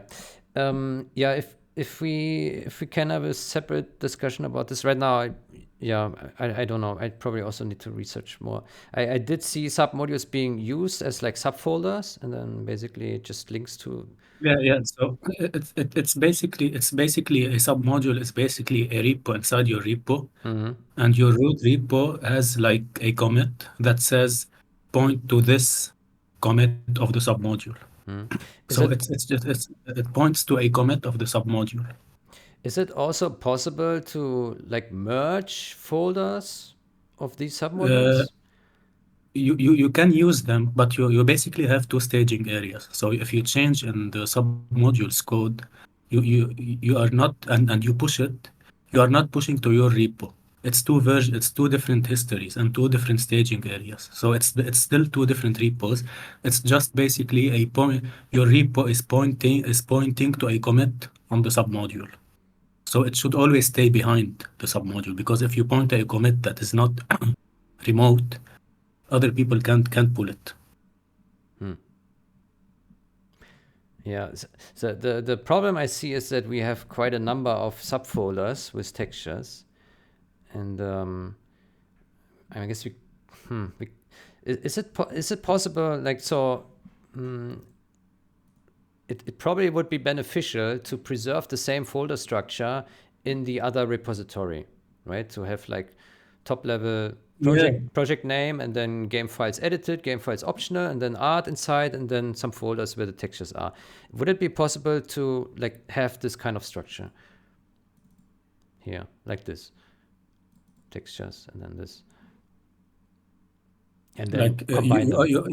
you are a little bit worried of the size, right? Of the size of the repo. Like if it exceeds 5 GB or Yes, something like that. the main purpose is to keep the patch repository where the ini files and the window files and so on are smaller, so that not everything explodes in there. Yeah, so what I know is when you actually link to a submodule, you don't actually download all the code of the submodule. It just links to a commit. So when you want to use it, you have to like do git update or something like that, and it actually downloads the code. But I don't know if you can download parts of the code. If not, a solution might be to split the assets into many repositories. So maybe, I don't know, audio repositories and texture repositories, and have like and link them as submodules. So you would have two submodules, one for audio and one for maybe textures, and you download the one that you need to work on right now. So you avoid downloading the other one. Yeah, basically that there would need to be like different ones. There are different Yeah, folders. different repos even. Oof. But I think that would be too. I think that's not a good idea to have multiple repositories for textures. It should be one repository that hosts all textures. Yeah, I agree, but I don't know if you can download only one folder of the submodule. I don't know if it's possible. If it's possible, it's surely a better choice. Imagine if we had a budget, we would just use Perforce. Yeah, indeed. Yeah, I mean Git works fine with a binary files. It's not a problem. It's just GitHub has this limit. If GitHub didn't have a limit, I wouldn't even be concerned, because I mean, what is 5 GB? It's nothing, right? So, yeah. So yeah, it's if but I understand, because basically what happens is the more collaborators there are and they all clone this thing, it puts pressure on the infrastructure because they need to download all this data. And Well, yeah, so I just like saw that you can download parts of it, but I think you can, if you put like folders in different branches. I'm not sure if this will work. yeah, So because you're pointing to a commit, if the commit doesn't contain, for example, if the commit does only contain the audio files, it will only download the audio files. If another commit contains the texture files, when you point to it and do git update, it will download the texture files. So that's basically it. But I'm not sure that it's a nice workflow. yeah, that sounds weird that you would just pull some files from a commit. I would hope that it can be set up in a way that everything that is in this repository is being pulled into the submodule, right? And not just Yeah, one commit. it will, but up to a commit. So you basically just that's fine. That's fine. Up to a commit. That's perfectly fine. But then you can probably say, okay, please give me latest of this branch, not to a commit. Yeah. Right. You can. Yeah, I think that's the best approach. Okay. Yeah, but I guess we can talk about make another session of this and talk about it. I need to research also a bit on this. Yeah. Okay. Good. Do we have any other questions? We did try this test with LFS. This large file storage in Git, but that's absolute mega trash. Basically, what happens is the repository doesn't contain the files anymore, but they are pushed somewhere, like in GitHub's case, somewhere on the servers, and then the repository just contains links to these files that live somewhere. But then GitHub will charge you for when the repository downloads these things, and it just balloons the more people clone that thing. And yeah, that costs money, and I think we can avoid this. Yeah. Does it, by the way, does it charge the repository? So if a repository exceeds 5 GB, or for all, I mean for the account, if the account has more than 5 GB of storage? Regarding LFS or in general? No, I mean regarding like Git, you were talking about the charges if you exceed 5 GB. The impression that I have from what GitHub says on their wiki is when it puts pressure on the infrastructure, the large repository, then they will review this and they will send you a message to try figure out how to reduce it so that it plays nicer with the infrastructure. So I think it's a factor of the size, but also a factor of how many interactions are there actually, right? Yeah. Okay. Yeah. So the history of the PSD files as they are right now in the repository is pretty clean. There haven't been revisions. Most of the textures have just one revision in there. So I tried to like finalize it, and then when I was very happy with it after multiple review passes, I pushed it. But obviously, like with the more time we spend with something, the better we get at it. And there's always a point where we revisit our old work and we say, oof, this could have been done much, much better. So yeah, I don't think there is hurt in revisiting things and making it even better when identifying something. But if it's just really small things, then I think it's not necessary to make a newer revision of a texture. Like if the texture is committed and the texture is 5 megabytes large, and there's just a tiny, like the name of a layer is not quite right, then I don't think it's necessary to make a new commit into mainline that just has that fixed. I think Git will probably make a nice delta of this, even with binary files, but it's not a guarantee. So try to avoid this kind of thing, I would say. Yeah. Regarding namings in the files, in the PSD files, what I always do for every texture that is pulled in here, that I give it the name of the source texture. So as you can see here, in this case, avhammer_d.dds. I think this is very important because you need to understand where the source file is when you have a layer, right? And so if it was a TGA texture from the generals alpha, I would then type the TGA. If it is a merged file, then I would type in here merged at the end. And merged means what I've shown before already, where you take the PSD version of this. So it's actually, now it would be the self file, right? So let's say it was this one, right? Then you take the merge, and then that would be the one that is used here for this particular layer. And I think that's very important to carry this on because you need to understand where the texture comes from.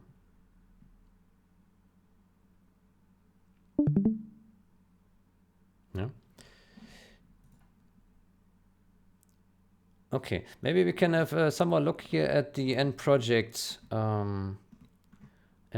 comparisons. I'm curious. Okay, this one added night lights. That's nice.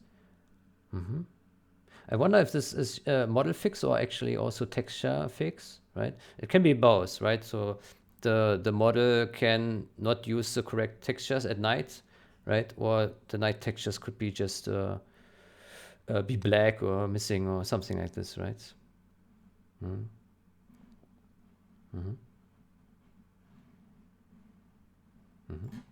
Let's look at this one here, the front line.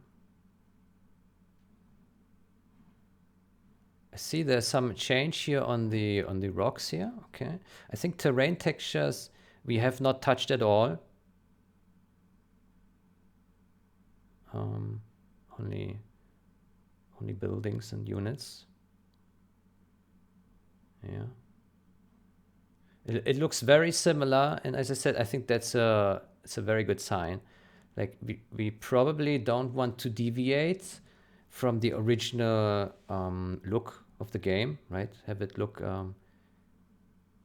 like so. So the average viewer, average visitor probably looks at this and said, "Hey, what did you actually change? Like, what is this? It looks exactly the same." And I think that's a good sign actually. But only when they look closer, they realize, oof, everything is way more polished. And I think that when we reach this, I think it will be great. And to me, it looks like this is exactly what is done here as well, which is great. Yeah, let's look at the night one here. Okay, the building has now night textures, and here as well. Yeah, I think this is I think this was a model bug where it didn't reference the night texture. Yeah, I've already remade the textures of these because the original night textures are pretty jank. Yeah, so it's a combination of model fixes and texture fixes.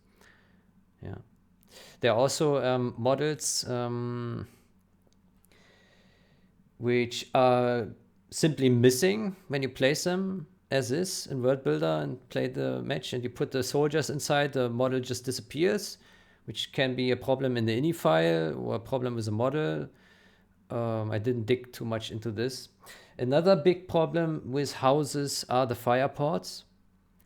It's one of the main issues for gameplay with the houses, that there are not enough fire ports or no fire ports, and then what happens is the soldiers shoot from the origin of the structure, which is at 000, and then what is likely to happen is that the rockets hit the terrain and then they damage themselves, and is not great. So this is something that we need to fix when we fix all the models, and I suspect that Endima probably has fixed a lot of that already. Yeah, but that's another topic. Okay, so for now, just textures. Let me ask Enlima and Seke, are you confident with picking this kind of stuff up?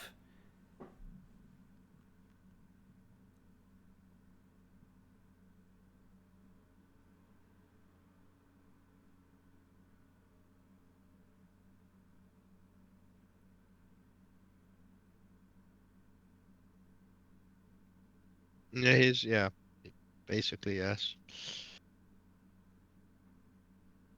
Yeah. Yeah, so I still have 600 textures on my hard drive, which I have not put in pull requests at all. Yeah, okay, so we need a strategy regarding the repository if you decide to make a split. Otherwise, we would just continue in the repo that we currently have. Then I would just have to create pull requests for the remainder ones, and then they can be used at the base and then eventually be merged. I don't know if maybe that would be interesting to know if already any major UV mapping changes have been made to models in end project, or if they still assume in 99% of cases the original UV mapping. Because I didn't change this, and it makes it easier then to have it compatible with the legacy models. There have been some fixes to that, yes. Okay. Yeah, in those cases, you would then need to adapt if like there were any texture edits I had that wouldn't play nice with this UV mapping change. Yeah, you would have to figure this out then. I know that there are some models have like really like unoptimized UV mappings. There's like the CBN hotel, the yellow one, I think, which has like a roof texture which is super blurry because it's very, very small space reserved. That could be done much, much better. But generally, like if it's possible to avoid UV mapping change, then I think it's perfectly fine to just leave the original. I think for most houses and units, it's fine. But yeah, sometimes it can be beneficial. Okay. Do we have anything else? So the mipmaps that are created by Crunch, I didn't like really investigate if it creates exactly the same mipmaps as the original, but I think it also doesn't really matter. It generates mipmaps according to some rule set and regarding how big the texture is, the resolution, and then it just does its thing and seems to work just fine. So I'm not worried about this. I don't think we need to care about this much. But yeah, all textures typically generate mipmaps apart from the TGAs because they don't have it. Yeah, the UI textures. But it's also possible to actually use DDS for UI textures without mipmaps then, because for UI you don't need the mipmaps. And I found... Yeah, you never used DDS for UI textures. Maybe you shouldn't. Yes, so original game doesn't do it. But so for example, for the last Control Bar Pro release, it's an add-on for the game. There I exported the GUI, all UI textures as DDS without mipmaps, and it looks perfectly fine. Like if you compare it against the TGA, there's almost no difference. Of course, if you zoom in closely and look, you see the blocks, but it looks perfectly fine, and I haven't heard any complaints actually. The advantage is that it requires less VRAM, which I think doesn't matter much because the game requirements are really low. But Journals barely use any VRAM anyway. yeah, of course. But if we can save memory, we should do it. Like I'm not a fan of ballooning things if we can optimize it in ways, and I think using DDS is good on textures that are used in game, because in game you need the memory. Maybe in the menu it doesn't matter as much because you don't care. But well, you have a shell map running as well. But yeah, if we can reduce size, then that's always welcome. Yeah. I mean, there's one prospect about why you don't want to use DDS. Let's say we use some post-effects programs like Reshade, and Reshade has like a UI plugin. Maybe the UI plugin will try to search for a specific format. I'm not really sure, so yeah, that is something to keep in mind maybe. But since I don't know how like the UI back buffer works, I'm not really sure. So, and Lima asks about mipmaps. Can we make the game not use mipmaps?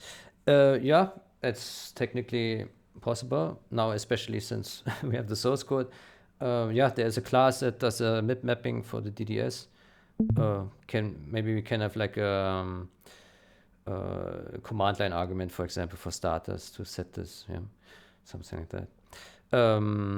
But yeah, I think mipmaps is very important. Like you don't wanna not use mipmaps in a game. Especially since now we can not use linear filtering, which is the reason why the in-game textures look horrible. When you use the 16 times filtering, the textures will look very nice. I'm pretty sure. I don't know if it was you or someone who posted like a thread about forcing it in the GPU driver control panel. You can see the difference. Like the alpha textures look so much better. do you mean the anisotropic filtering? Yes. Yes. Yeah. And that needs mipmaps to work with. If there is no mipmaps, it doesn't do anything. Oh, is that true? Huh. So if you want a higher quality, you would want mipmaps. I would assume that this is not related. It is. It You is? need the mipmaps. Okay. If there is no mipmaps, then it will not really do anything. Okay. My assumption was that if you just have textures without mipmaps, it just will show everything in the highest quality always at any distance. No. What happened is, it will use like mipmap 0, which is the base map. But there is issues with that, especially like the way Justin did it when he changed the engine. It looks better, but there's like a texture. There's like a flickering for everything when you move it. But when you don't use MIPS for the textures themselves, it will look very noisy. Like it will look very painful to look at. And when the object, like let's say a tank, is using a texture with no MIPS, you will see this like the some sort of very bad effect. It's not smooth. It's like you're watching nearest neighbor image being moved around. It's very ugly, you know. It's very ugly. But yeah, you since we can force the filtering, like better filtering than linear, I think it's a better idea to use mipmaps, and that's the default. And yeah.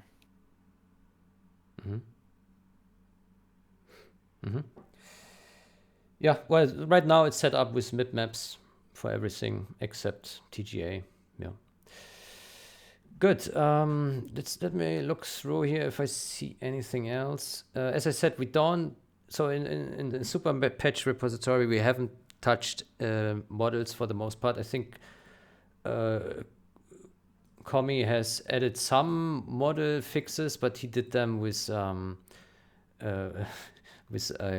hex editor. Yeah, but that's kind of very limited in what would be done. Like, as you can see, it's just a few things, but yeah, it's not something that has much value here, what we have. So yeah, I think there's probably a lot of fixes in End project. I think it would be great to incorporate such fixes, especially when they concern mesh editing, right? Because these are probably very time consuming to like fix mesh errors. I would expect that any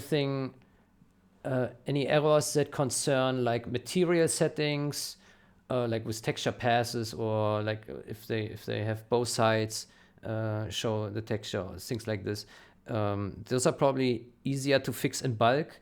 So once we have the plain text files, what we can do is we can write Python scripts to detect all sorts of errors. Like, for example, a common error on vehicles is that the headlights don't draw properly, right? So you look at one side and you see the headlights, and then you look at the other side of the model and they are not shown properly. So that's a common issue there. And yeah, as I said, there's with the missing texture paths, wrong textures assigned. This can also be automated, where we say we look at the model name, and then we look at the texture name and see if they made expectations. If not, we flag them as okay, this doesn't look right, and then we can have like a log output and then go and review these things. Yeah, we do the same kind of approach with many other errors, like in the ini files and in text and so on. We can also automate checks to verify certain things once we figure out, okay, what is it actually we want to check, right?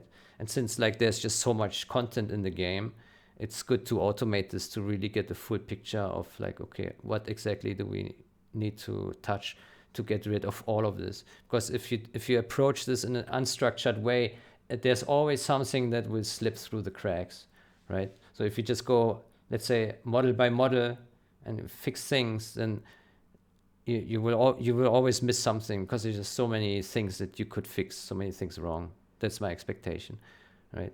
So like when you have the plain text, we can like fix the things in bulk, and I think that will be very good. Let me see if there is anything else here. So we talked about the core and the optional.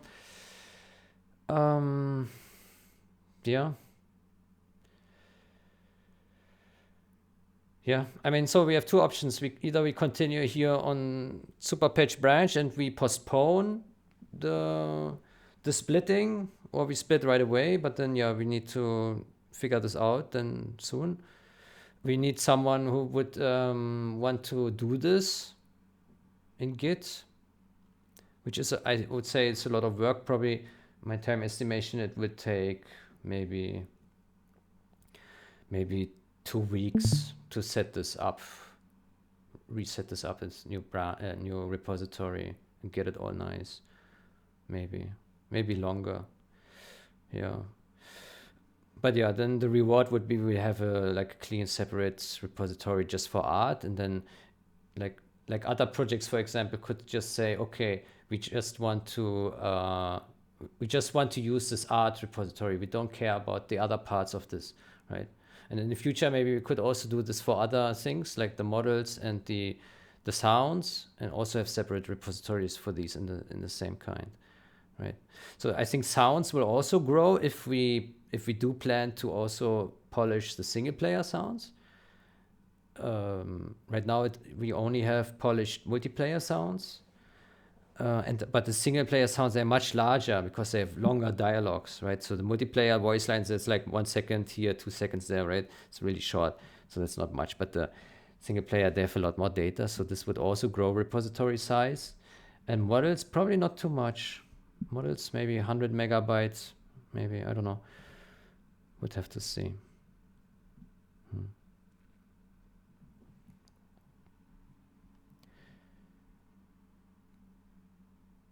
Good. Do we have any other questions?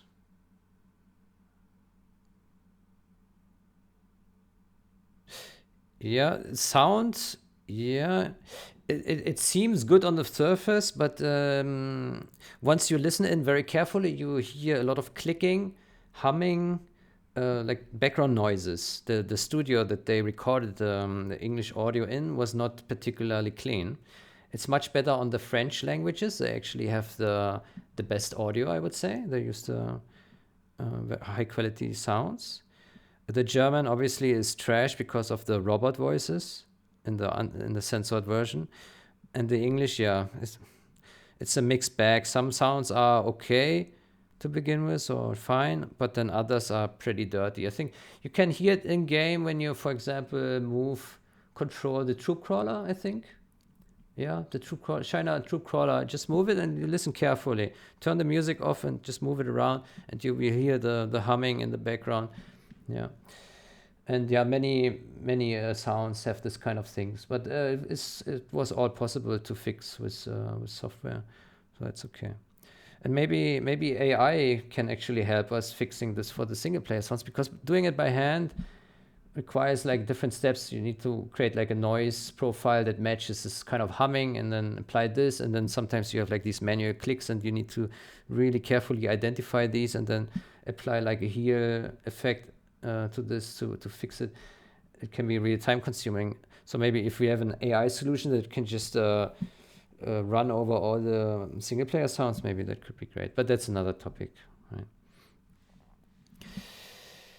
Good. Yeah. Any other questions? I wanted to bring up something. Yesterday during the coding meeting, you guys were talking about 64-bit and all that stuff, and large address and 2 gigabytes and stuff.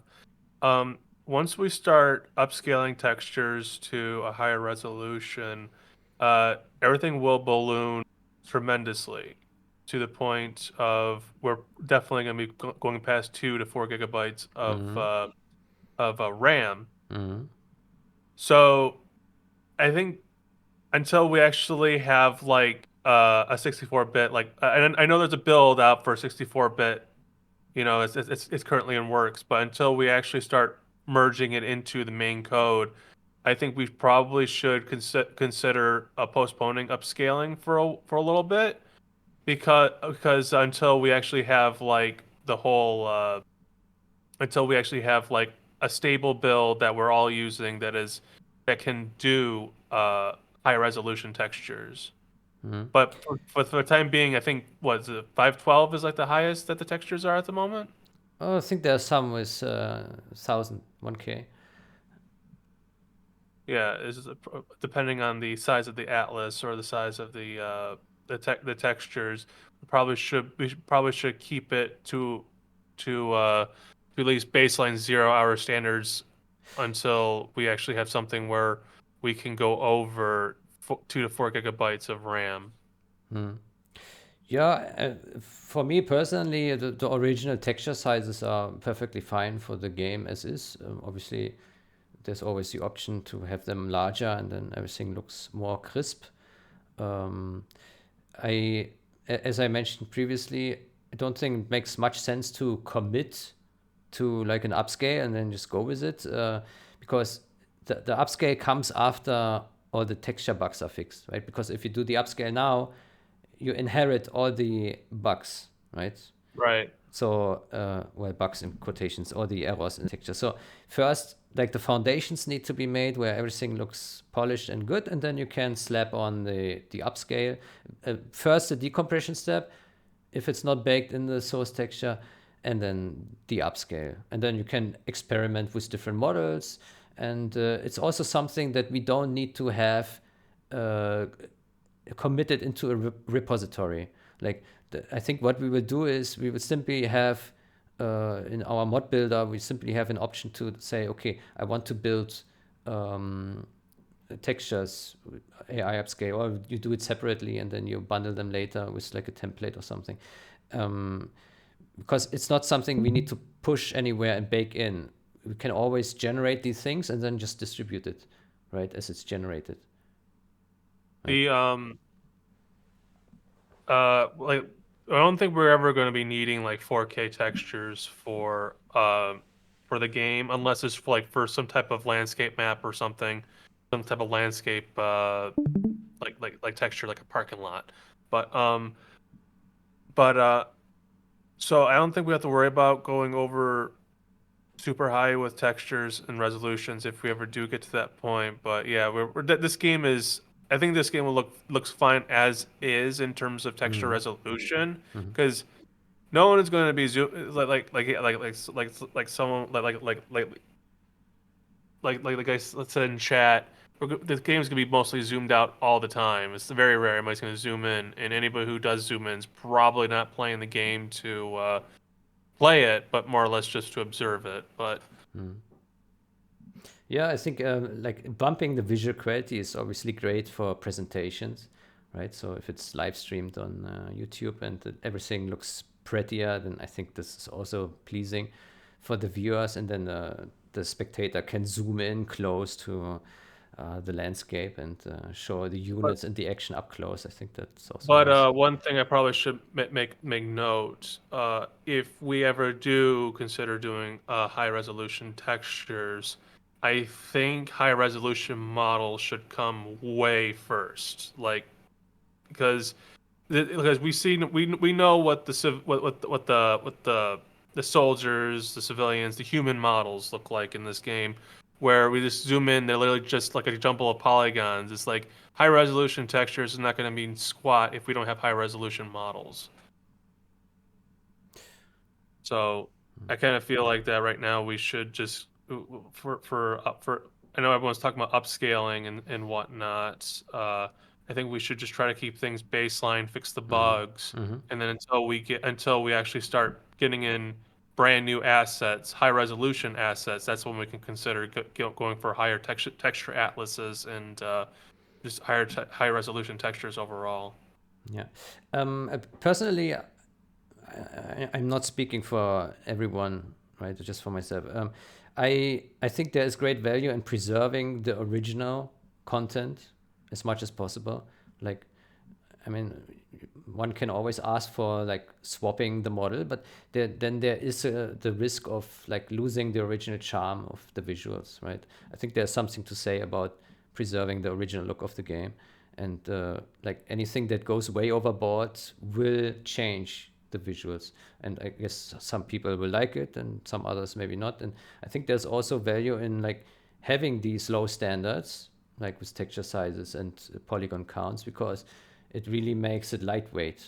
Like this game, if we properly optimize code, can run really, really fast because the assets really are not demanding, right? So there's that. You can make this game really, really fast. Regardless, we would probably not need high resolution textures if we were to keep with the original asset resolutions. Probably the only thing we really have to worry about upscaling is maybe just some ground textures and whatnot. But buildings and units, we might not need to go overboard on their resolutions. Icons, UI, yeah, sure, we can make those higher res, but beyond that, I don't think it's a priority for us to completely overhaul and double or quadruple the size of the textures just to get a little bit more pixels onto a 5 polygon box or a 5 or 6 polygon box, you know. So, so regarding merging efforts here with end project, there are license concerns. So as far as I know, 99% of General's modding community uses non-permissive license. I think the Assembly Armada and Super Hackers were the only organizations who actually do have permissive license for all their work. So if we merge their efforts, then we absolutely need to like liberate the licenses. So what we do have here for all our work, so as baseline, we use a GPL license, the same thing that EA slaps on top of their open sourcing. And for the assets, we have the, oops, I pressed on print. Well, that's not what we're gonna do. And for the assets, Electronic Arts has their modding guidelines, EA modding guidelines, where they lay out what we can do with the EA assets, right? So we slap on the EA terms where they say you can use the stuff, but we still have the copyright. You cannot use it for commercial profits. We own the copyrights and so on. You cannot use our logos. You cannot use the music, but you can use all the sounds, all the textures, all the models, all the content. You can like make derivatives of that, right? And so we carry forward the same permissions that EA gives us, right? So obviously we cannot add a license. Now this one is actually outdated. I already made a revision on this. So we carry on the same license terms that EA gives us. They do say that we cannot license their assets, which is reasonable. So we just carry on so that's why this text down here is actually wrong. So we carry on their terms, but we reserve the right to apply a license if EA allows us to. But otherwise, we give everyone who wants to use our stuff to build like to build upon and build their own stuffs, like anything with models and textures and audio and so on, then they just pick our assets and enjoy the same freedoms that they get from the EA assets. So that is that's the idea here. And what this allows to do is that anyone can build on top of each other, right? That we do not end up with a situation that everyone cooks their own things and it doesn't really get anywhere because everyone has to start from scratch. Like, so everyone would have to use the EA stuff as a foundation and just build on that, because then everyone has to do the same thing, and that doesn't scale well, right? So I think End Project needs to sort its license to allow like building upon each other, or when Enlima and Zeke contribute to us, well, then they have to oblige to the license we have there, right? But right now, the way I see it, End Project doesn't have a license, so we cannot actually pick anything from that. So yeah, you need to sort this, I think. But yeah, if you make pull requests to our repository, then you automatically inherit the license, and then yeah, it will be applied. So I mean the terms, not the license. Yeah. So just to make sure that there's no like upset, when the work is there, and I think generally it's a good idea to just be liberal about one's own work. Just put it there for anyone to pick up. Like for example, we have seen it with the Control Bar Pro. we just slapped the MIT license on it, so you can do anything with it. You can even sell it if you would like to. And what it did, it just spawned like many revisions out of this, many forks that just make their own spin-offs. And I think that's a desired approach, because then like you liberate everyone to just like create a better version of something that is already there. And then eventually it comes back to you, because then you see what they do and you're like, oh wow, okay, that's actually pretty cool what they did. Then let's get it back to us, and we can use their improvements as well, right? So everyone benefits. And the same principle is obviously true for the source code, where EA has applied the GPL license. So anything that is being built right now for 0 hour are things that we can also take, right? So no one really like owns this thing. Like everyone can take the best of all worlds and put it together, and this liberates us to like really collaborate all well together. And I think that's fantastic.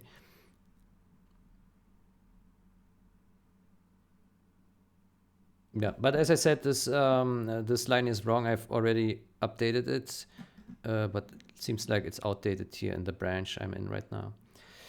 Yeah. I also have revisited this one here. So I reverted this to derivatives of this product cannot solicit donations unless there is like a big deviation of the original work, then it can. Basically what EA allows is EA doesn't allow you to sell their work, but they allow you to ask for donations when you make derivatives of their work. And what I slapped on here is that if someone just takes our work and asks for donations on it, then that's not allowed. But if they make derivatives of it, and it like it's clear that this is like a big upgrade or a big change, then they absolutely can, because they have evolved so much. It's like they had a lot of effort, and then it's fine that they can also ask for donations. I think that's fair, right?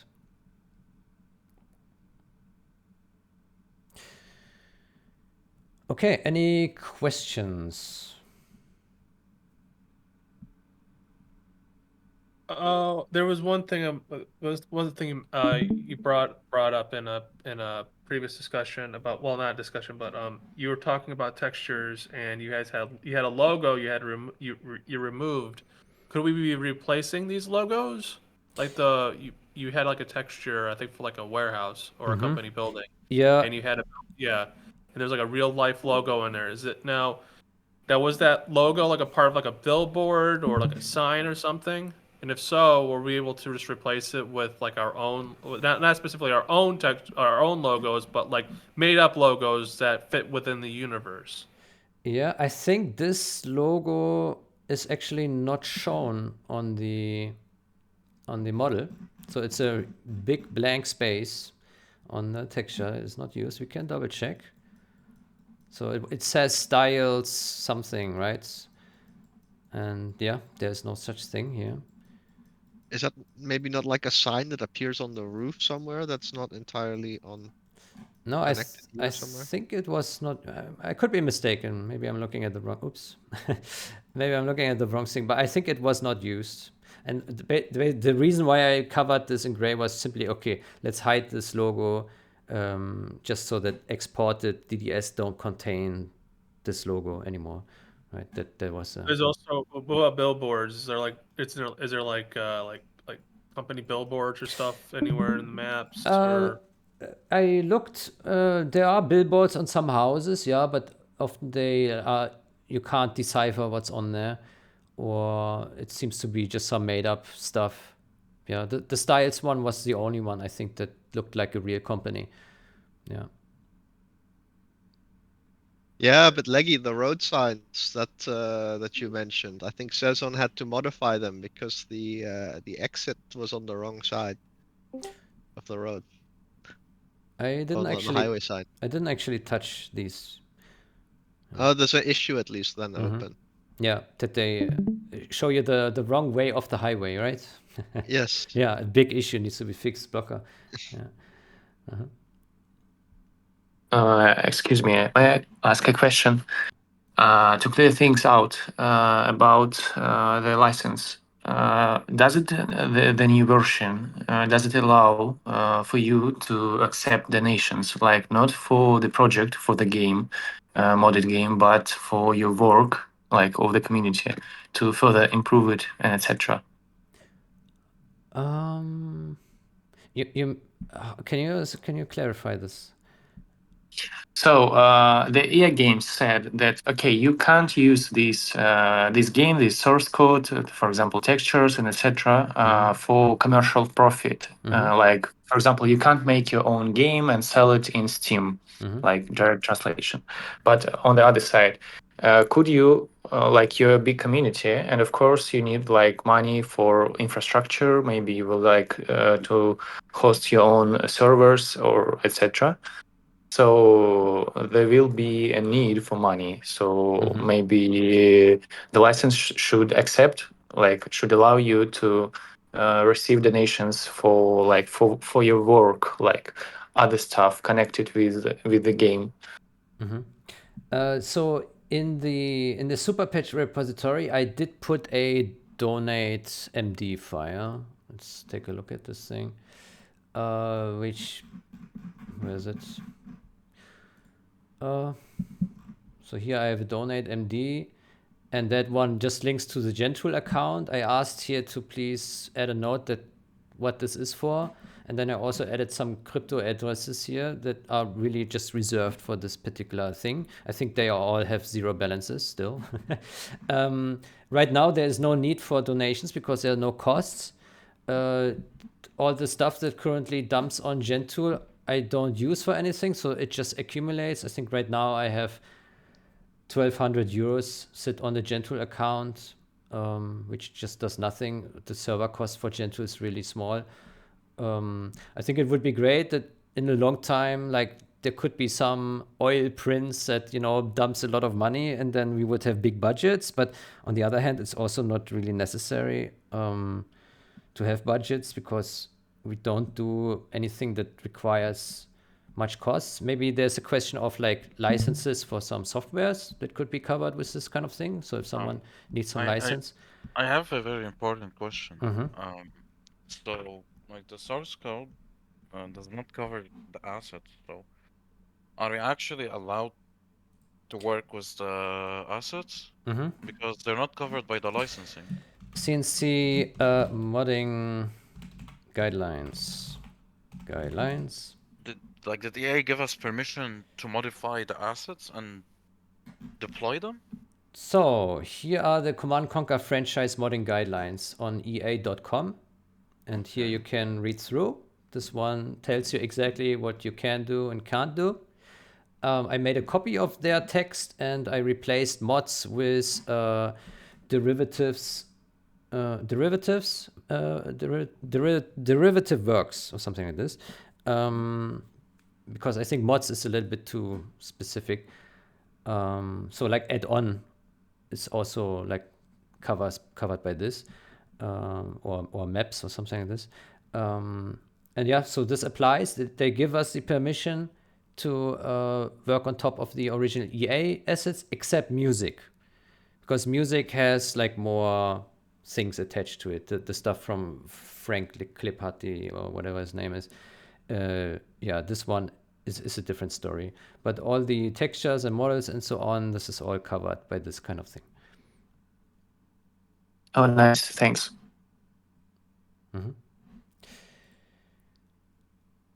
Yeah, so back to the donate.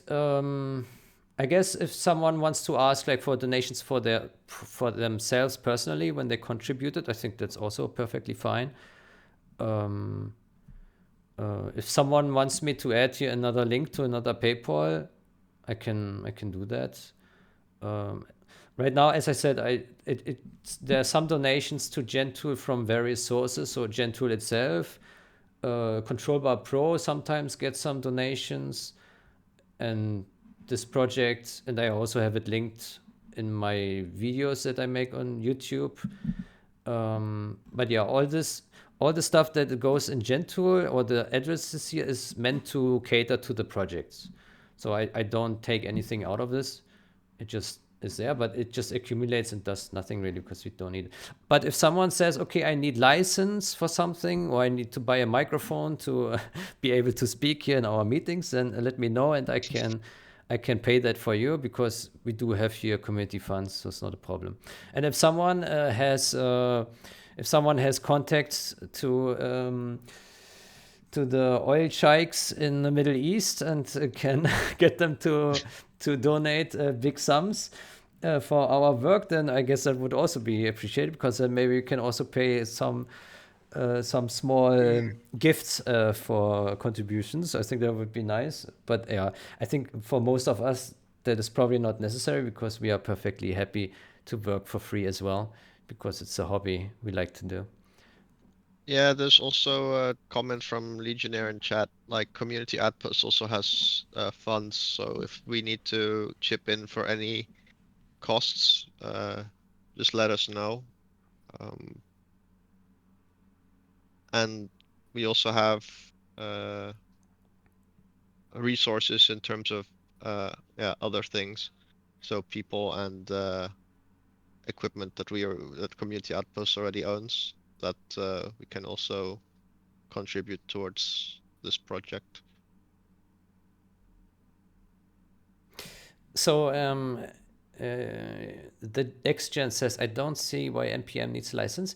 I think that's a fair statement. Like, you don't need to slap a license on N project. So you just publish it and people can download and use it. But when you contribute to super hackers, then you need to oblige to the license that we have there, because it cannot be that some assets that we put there belong to like one person or something, right? So like the stuff that we add needs to be liberated, right? So if I make a change to a model or a texture and I put it there, then it can't be that I'm the only person that is allowed to touch this or so, right? So anyone should be free to work on this as well and make improvements and iterations, and not just within our organization, but in any organization. So anyone right now is allowed to pick up any of our work and do their own spin-offs. And I think that's the right direction. That's true for code and true for all assets, for all scripts, for everything we do.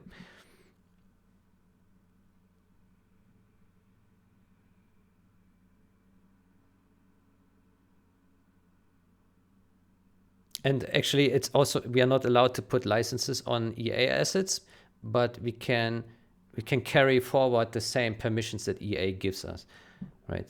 So you can say, okay, we also allow others to improve on the work that we have put in there, right?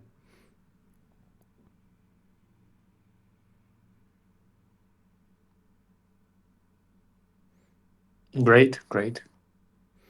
Okay, do we have any other questions?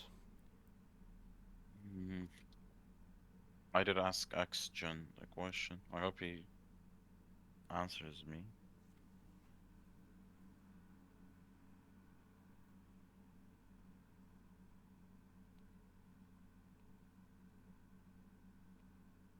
Apparently Justin is doing the X9 on 12. I wondered like what that actually is.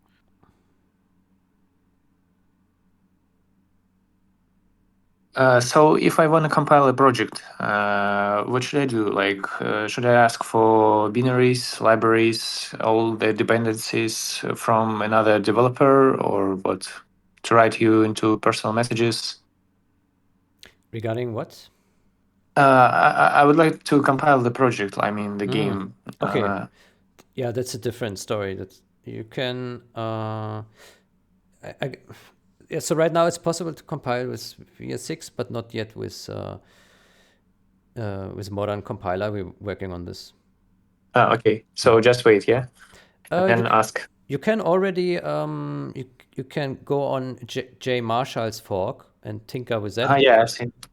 Yeah. So what you can do is you just take another fork that already has it compiling through Visual Studio, and you just get that to run, and then you can already test things and look at things, and yeah. That would be my advice. Yeah. But what's the plan like in total? Like you would like to make it compilable on both VS6 and 22, or like? So today morning I have made the last tool be compiled with through the CMake setup. That was the Max plugin. And now I handed over the rest to OmniBlade to finalize it, and then we submit it. Next, I will already look into the compile errors with Visual Studio 2022. Okay. Yeah. Okay, great. Thanks. Good job. Okay, so Lima says, I think it better if we start from a clean slate instead, so we could know what we really want to add based on the project scope and specs. They're asking what the foundation is. Okay, so the current plan was that so basically a lot of work went already into Superpatch, and it does have a clean foundation for the most part what fits Community Patch, but not in regards to the controversial changes. So there are a lot of gameplay changes that are classified as controversial, and those need to be revisited for the purposes of rolling out the least controversial patches, right? The plan is to I need to look into this, build some way to allow overriding any settings with a new type of definition in the ini files, so that we can opt out of controversial changes on the build step, or with configuration in game, that you can say, okay, we have two presets. One is a pristine one, and the other is like with the controversial changes. We can like select it either like visible to the user or like under the hood in secret, right? And then this would allow us to have like one main line where we try out different things, and we have some changes in there that belong to different presets. So that could be an approach, but I haven't like really discovered this fully yet, so I can't tell you exactly. But basically, it does have a lot of fixes that will be absolutely relevant, or the polishing efforts are relevant. But yeah, so basically, Superpatch can provide the foundation, but in the end, Community Outposts and Community Patch will be a different release as to what we have available, right? I mean, the other solution would be to just rebuild Community Patch from scratch, but then you look at months of hard labor, I guess. Yeah, because then you need to replicate various changes. It's gonna take years, probably 1 year, honestly. Like people expecting 1 month or two, kind of dreaming. I mean, deployment issues, actually working on the code assets, it's gonna take time. But that's not even a problem because we're not really limited on time, you know. Like honestly, I think we can get the first patch out this year. Yeah. With the number of people looking at it.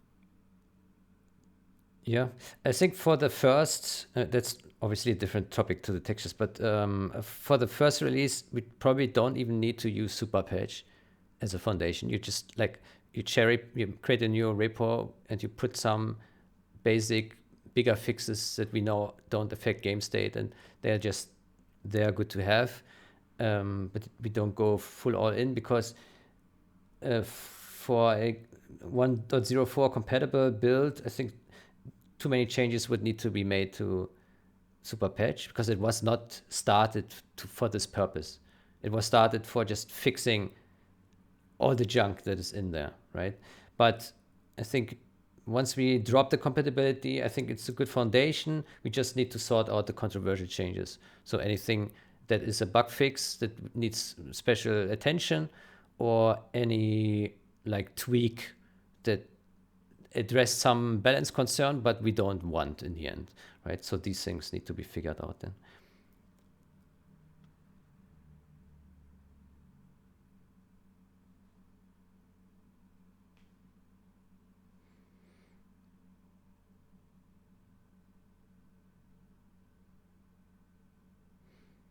Okay, do we have any other questions?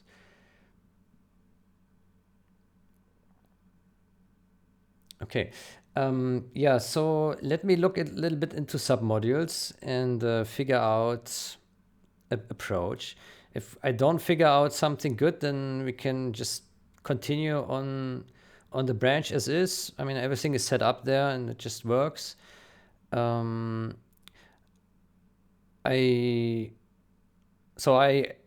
suspect that Zeke and Lima, they have a wealth amount of knowledge regarding all these assets, but probably not towards Git and the way that mod builder builds these things exactly. So maybe we need to have like another session there and go into the specifics. Yeah, I basically, yeah, it's a bit too bad that we can't like chat with each other, because then we could like talk how we get this started. Yeah, basically you need to learn Git, how to create branches, how to create pull requests, and what I can also show you is, hold on. So when you document the change, then you go to this folder, design changes, and right now we just slap it into a folder called version 1.0, but could be anything really. And then you append a new record here, right? So we have here like this texture record. It's a YAML file. Open this thing, and that will basically contain the documentation of what was fixed. So this would apply to models, to textures, and then you just note down what this is. You put some labels, art, civilian, minor, optional, and so on. Link to the pull request, you put the author in here. And then out of this, in the end, we will generate the changelog, which can be generated for HTML as a web page, or as MD Markdown for GitHub, or any other format that we want, right? So yeah, so every texture set that you fix and finalize, then you create this thing based on what I already started here to draft as I went along, and then you can finalize it here with a new YAML file. There is a documentation somewhere at the root of the project here, which is called contribute, and this one gives like instructions how you do this, how you create the YAML file, like what the expectation is there to write in. Yeah. I think we really need to figure out some way of getting the less technical users understanding Git, because I mean, XGen asks in chat like, why do we need to use Git? But I Yeah. think they don't see the benefit. Maybe we're just looking at from a coder standpoint, right? So I don't know. Yeah, I think it's essential. I mean, for asset files, there won't be like a review process as we would have for code, right? Because we can't diff binary files, so that's always upsetting. But still, we need to have pull requests. We need to be able to check out the branch that the pull request is contained to, like be able to look at this change, and then we need to be able to approve it or add some comments if we see something wrong with it. And yeah, then it goes into mainline if everyone is happy with it. So this workflow definitely needs to be there. Yeah, I guess we can have like a session maybe to, it doesn't have to be me who does it. Maybe someone can teach the Horde how to use Git. Yeah, I mean, it takes a bit of time to get into it, but I think it's essential to have, to use. Otherwise, it can become very difficult to manage large Honestly, projects. it's not really that complex. It's a lot easier now. There's so many GUI clients that do everything you want. Like you just need to make a folder and that's your repo. So yeah, it's not really complex. Plus you have ChatGPT to help you. Like if you have any questions for it, it's just a matter of people switching to it. Yeah. Also, while we edit, so currently the way I and anyone else who makes changes to like ini files and anything else test it is here through the scripts folder. So there is this build install run with GUI. So you click on this thing and then it will launch that thing. And then like there's this terminal and then there is this basic UI thingy here. And by default, it has the full English bundle selected. Every language has its own bundle here. And then by default, it will build, install, run game, and uninstall. So if we click on here, let's see if that works. So it will check if anything needs to be built. So if you touch any ini file in the repository, it will then detect this and then it will rebuild the files. So the big files are built and everything is built according to how it is set up. And yeah, the same is true for the texture. So if you edit the PSD file, it will be recompiled to DDS. And the same we want to then also have for the models, obviously, that you just have the plain text models in there. And then you click on build and run game, and then it just launches it up and you're ready to go, right? So you can test like this, but obviously if you have custom ways of testing things, like for example, textures, you can also just test here, right, in this tool. You don't need to launch the game, right? You can do it here and you can link it here with the texture passes here and then look at things. So you can work like this, right? But yeah, if you want to see it in game, you can do this, or you symlink it. You can also do that, symbolic links, if you like, old school way. Yeah.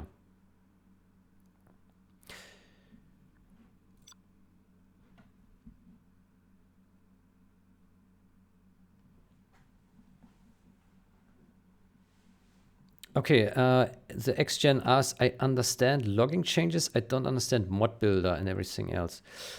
Okay, it's a fair question. What is the reason? Why does mod builder exist?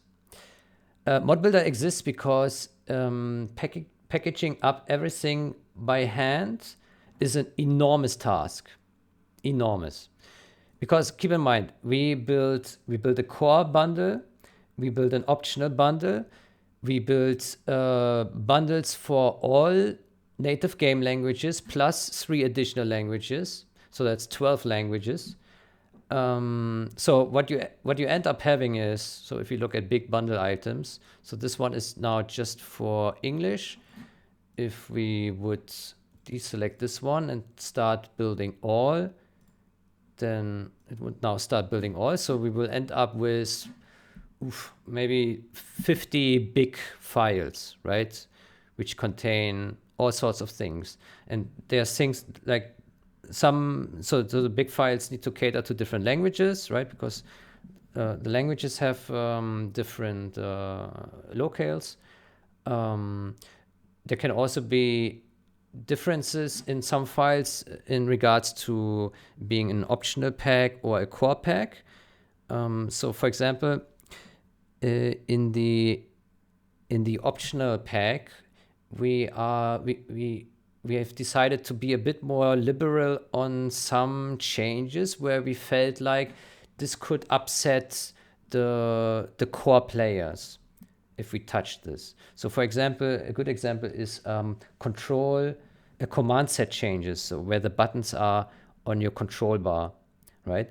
Because our thinking was, okay, if we change button positions for some things, that may optimize it, but maybe it messes with the muscle memory of old school players who would like to keep the buttons where they originally were. So we are more conservative, and then we say, okay, we push that into our optional bundle instead, so that the core players have a more have an experience that is closer to the original, the way it was set up, even if it doesn't make so much sense the way it was set up in the original, right? So there's that. And all this kind of stuff, it's being configured in ini files, or in ini files where you say, okay, I want to compile in, or I want to compile this out, depending on the bundle I want to build, right? So there's a lot of different steps that are being built, and also like different setups, like for example, English and French use their own custom voices for their languages, but all the other languages use the English ones. So we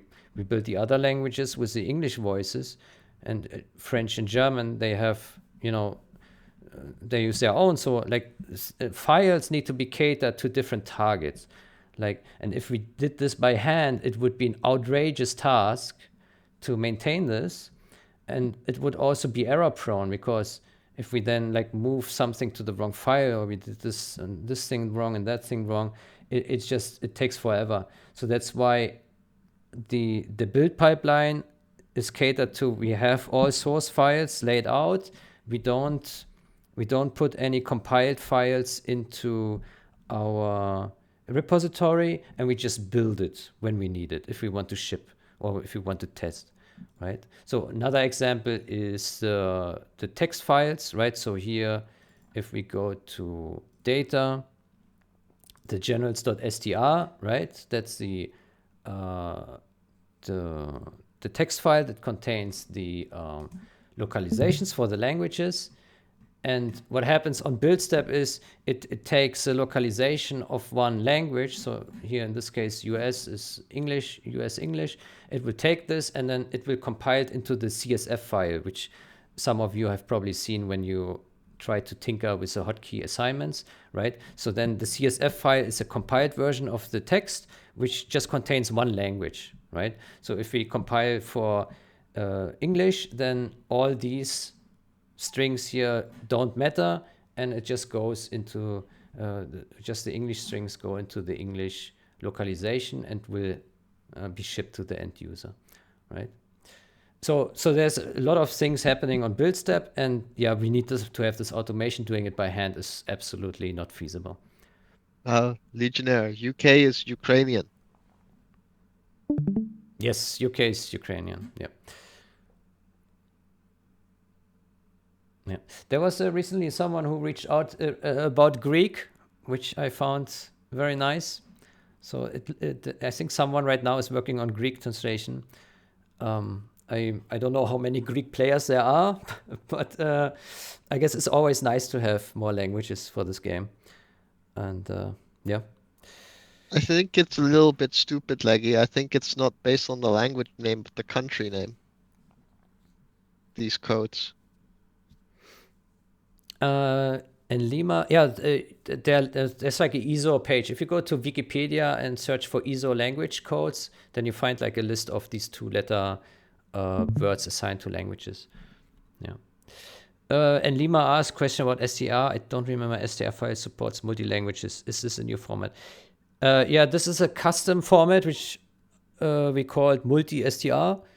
And basically what it does is it has the same definition as the original one and the end marker here, and then in between you have like all the different languages with like here at the front you have the 2-letter keyword colon and then the quoted text. That's also the same as the original, and they are all slapped together. The advantage of this format is it allows you to look at the language strings in bulk.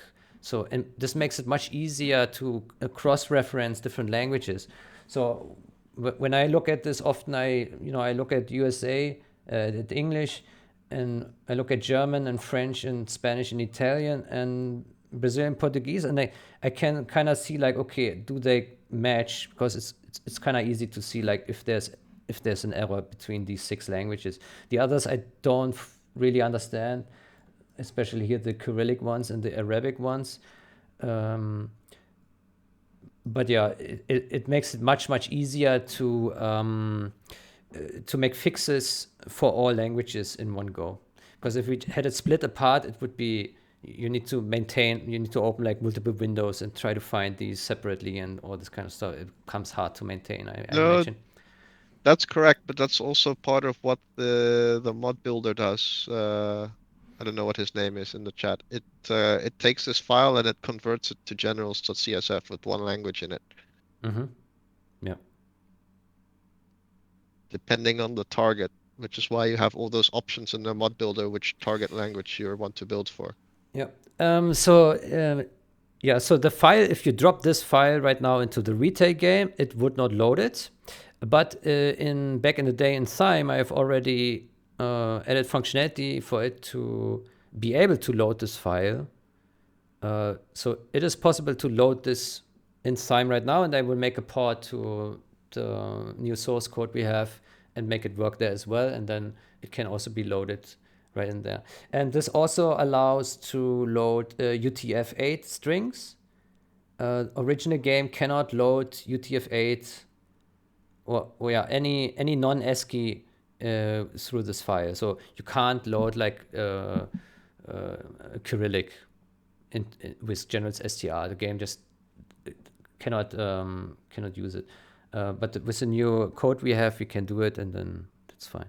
But yeah, you don't actually need to slap those source files into your game folder, because the mod builder will make sure that everything is built to cater to the game. So the repository contains all the source files, like the PSDs, the plain text models, the multi-str, and so on. And then it compiles into the native game files, creates the big files, and so on, and then you test that. The advantage is that you really test the final state, the way it would be shipped to the customer, right? So it's close to like what it should be. And if there was an error in your setup, you would see it right then and there. If you would do it the other way around, where you say, okay, I tested with local files, like let's say I copy my my W3D files and my DDS files, I copy them as loose files into the game folder, right? Which works. And then like in a data folder, OR textures, right? And then it's getting loaded. And when you start the game, you can do this, but then the problem is you always need to export it into the correct format by hand, right? And it's not really the way that you would ship this stuff to the customer, right? Like there is a step where you say, okay, now I add it to my big files, right? Or now I pick this for this language and this for the other language and so on, right? Where you assemble it. And if you do it by hand, there's always a chance that you make an error, or that maybe you make an error, but you don't realize because you don't test it afterwards before you ship it to the customer, right? But if we always test right from what we built, then we test the state that the customer will see in the end, and we can be sure that it's correct, right? Because we tested exactly that. And I think that's the right way, because you test all the steps. You test you don't just test the loose files, but you test like how it is actually put together and the final state. Yeah. Oh my God, Justin just got the game with some compatibility layer to run on DirectX 12. That's nice. Okay, do we have other questions?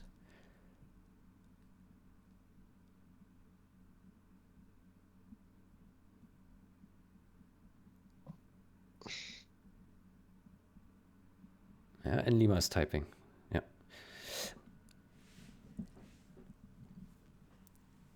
Okay. I'm happy to make additional handovers when so required, if it's Git related. So, and Lima and Zeke can just reach out, and then we can get on a call or on a chat and then talk about strategies. I think there will be here and there will be some questions or clarifications or something, but I trust that they will have the expertise to drive this, because I mean they have done a lot of this stuff on their own time already and figured out, right? Yeah.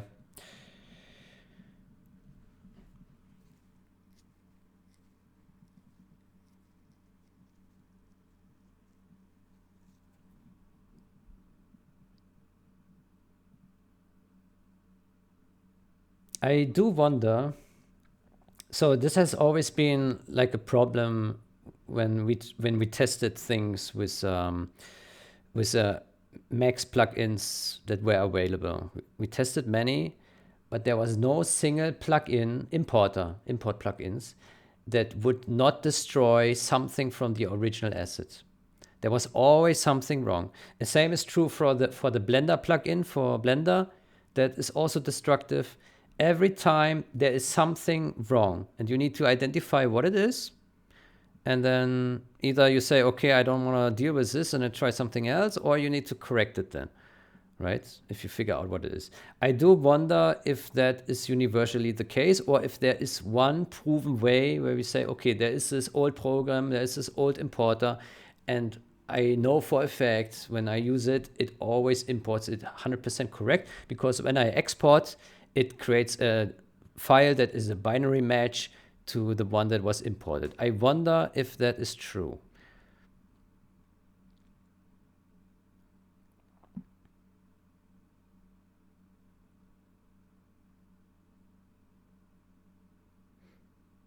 Yeah. So if someone would have an answer to that, it would be great. Let's see what Enlima has asked. I guess I should have asked this in the first meeting. I couldn't attend. I'm curious about the project specs, specifications, and what makes it different than other similar patch projects, including a super patch. Like if there is a limit of what needs to be done and what not. Maybe Legionnaire can talk about this. Sorry, what? Which one? The last message there, or what? Yes. About the project specs. If there is a limit of what needs to be done and what not. Well, basically, there are going to be differences for sure. So the super patch was already started a while ago. The super patch basically had the vision of that was to fix everything related to generals, right? That was the idea. But that also included balance. That also had its own vision and things like that.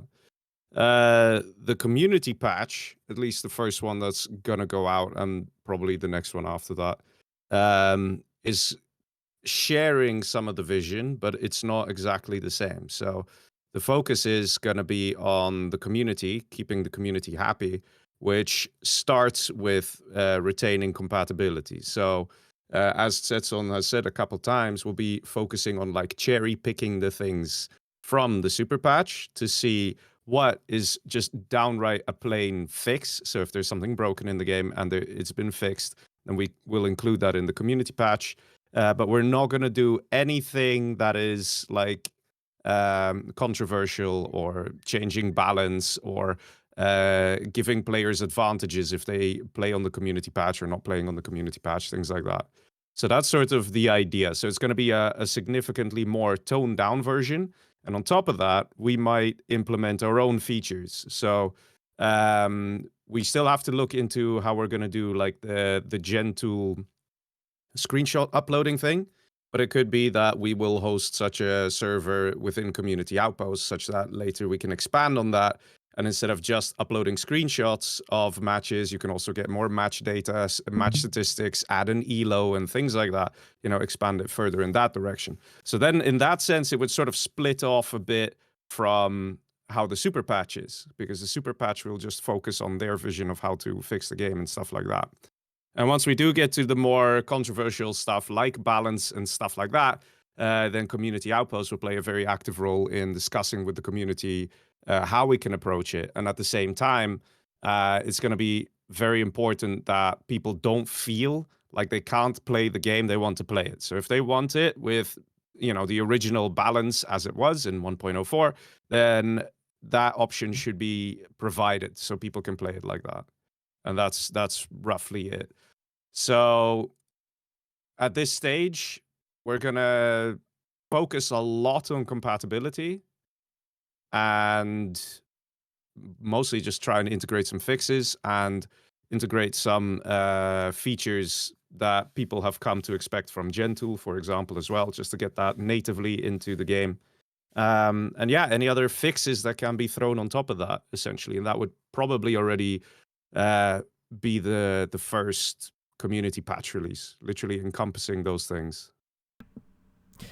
I think I understand there's two core questions that both of them have. So one of the question is like if the tooling, for example, is the same kind of thing we are going for. I mean, there can always be improvements to the tooling and the way it's being built from source. Like I'm not saying that the mod builder tool here is like the end of the line, right? There can always be improvements. But I highly recommend that that this is used, because we absolutely want to avoid assembling everything by hand, because it will cause pain and introduce errors in the long run. It's not sustainable, especially when catering to different kind of builds, aka the core bundle and the optional bundle, and 12 plus languages. It becomes a mess if you do this by hand and without proper tooling. The other question, and I think that's a good one, like what is considered too much, right? So like in regards to the art direction, like, yeah, it's not a priority. It's not the highest priority, which is great, because the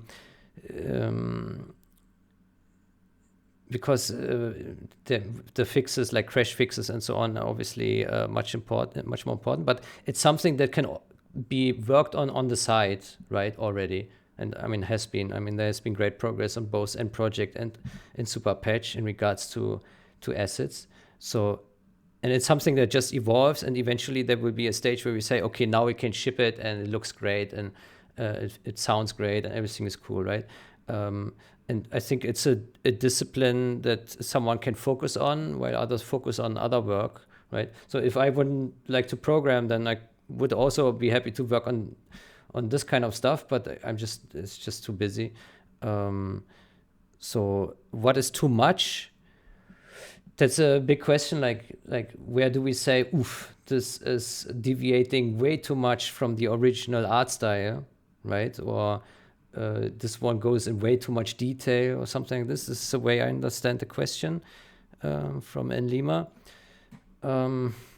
Yeah, I think I mentioned previously, generally I try to stay just as close as possible to the original. Don't change colors, don't change the look of the texture, how the wall looks, how this and that looks. Just try to focus on what is wrong and try to polish it in ways that it just looks better. Yeah, and then I think there's not much one can do wrong with just like really making it just better than what is there. Yeah.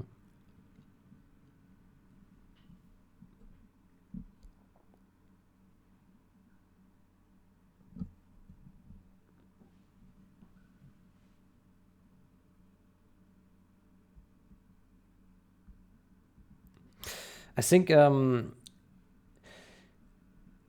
way I always saw the time project, which is now obsoleted by the source code and a super patch, was to build an ecosystem around it. Like the greater vision is that it liberates us to build an ecosystem where we have user-generated content all come together, right? So I don't think that community patch will be the end of the line, the only thing that needs to be focused on. But I see a place where you have big mods and patches and add-ons all come together in one ecosystem where everything can be discovered, and all the people gather on a server and they all play the patch and the mods, and players have an easy time to discover these things, and they all use some foundation that puts them into this ecosystem that makes them able to discover each other. And I think once we reach this point, I think it will push the players, or it will pull the players into there, because right now we don't have such a thing. Like to find the projects, you need to look around and search, and you need to pull the data in this way, or maybe there is a launcher, or maybe you can use Gen launcher, maybe not, right? So everything is kind of split apart and all over the place. And I think there is a way to pull this all together and have one place where everyone is liberated to publish any work that they have, and any user to discover any work.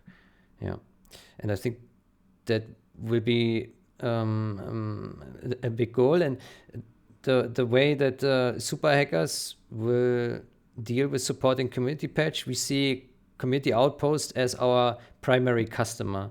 So basically Super Patch just caters towards the goals of Community Outpost and Community Patch, right? So we enable them to build the things that they would like to use, right? And maybe other customers as well when they want to build upon our tech, right? It doesn't mean that they have to use our stuff the way we use it, right? They can make their own spin-offs and own versions and make their own changes, right, the way they want. But we can try to build the systems that enable everyone to build better products, right? Because the real argument here is that no single person can build the perfect thing, right? But only when we work on top of each other's work, then we can make it better and better, right? Because there will always be someone who just does it better than us, somewhere in the last corner of the world. And Nima says, I guess the most straightforward way to get a decent base is by comparing homeworks and see which fits. Superpatch has established a working workflow at least, but the specs might still be different. Yeah, I agree with this. I think there are probably things that Superpatch does good, but probably also things that does it bad. There are probably things that End Project does very well, and maybe other things that doesn't do so well. And yeah, we can pick and choose things here and there. And I think everything is up for debate and see how we can get the best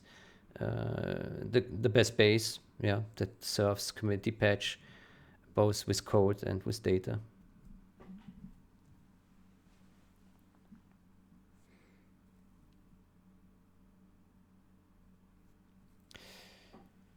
Checking up on the other past patch projects might also give some insight. Which projects do you refer to? I know that there have been, I mean, just for multiplayer community, in the past there have been a lot of projects, like a lot of balance patches historically, right? Like the 1.06 balance patch, and Russian community also did one, which was called 1.05, the same as the new one. The thing was, the way I saw this always was they do not focus on the most important things. And the way I see the most important things is fixing the fundamental issues that absolutely make the game hard to use, right? And now, especially with the source code, this allows us to fix anything. But even in data, back in the day, there were so many things you could already polish and fix. But many patches didn't do this. And I think this was always a missed opportunity to make the game better, right? So, I think this is like one of the biggest things, like fixing those glitches and bugs that really are bad for the experience is a great asset, and anything extra on top that looks beautiful is great for those who care about the optics, and anything that changes gameplay, well, that causes the highest friction and controversial debates, and that needs to be handled with care, but Community Outpost will take care of this. Maybe you will regret it, because it will be tough to deal with the angry horde that is the community. Okay, it says, yeah, so things like this, okay.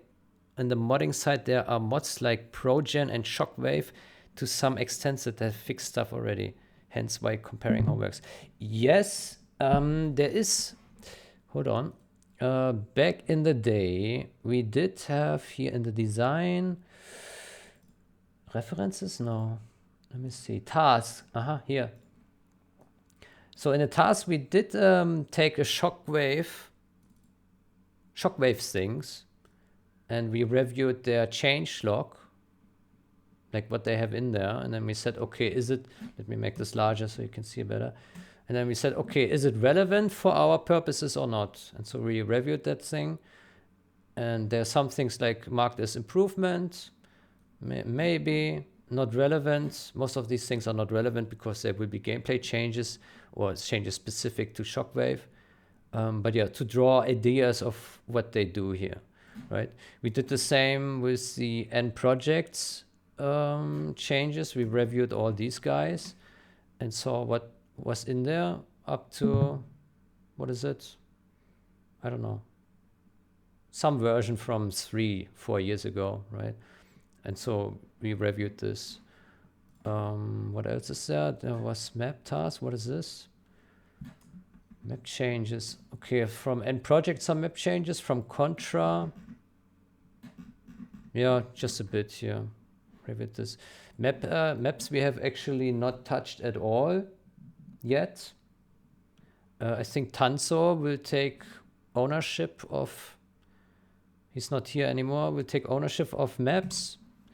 Historically, there has been no one who wanted to take care of these, but I think there's great value because there are a lot of things wrong in the original maps which could be improved here and there without changing them too much, like without repositioning the player.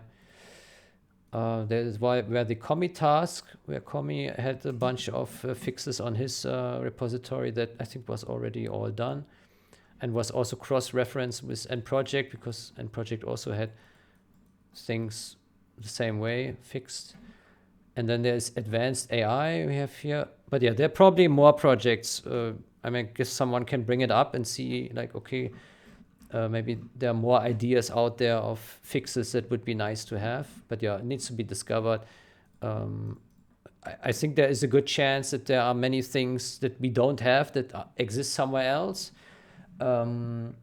But personally, I'm already very happy with what we have because it already fixes many things. But also, there's still a lot of stuff left in the ini files. I think there's still enough to do for anyone to fill months of work, maybe years. Yeah.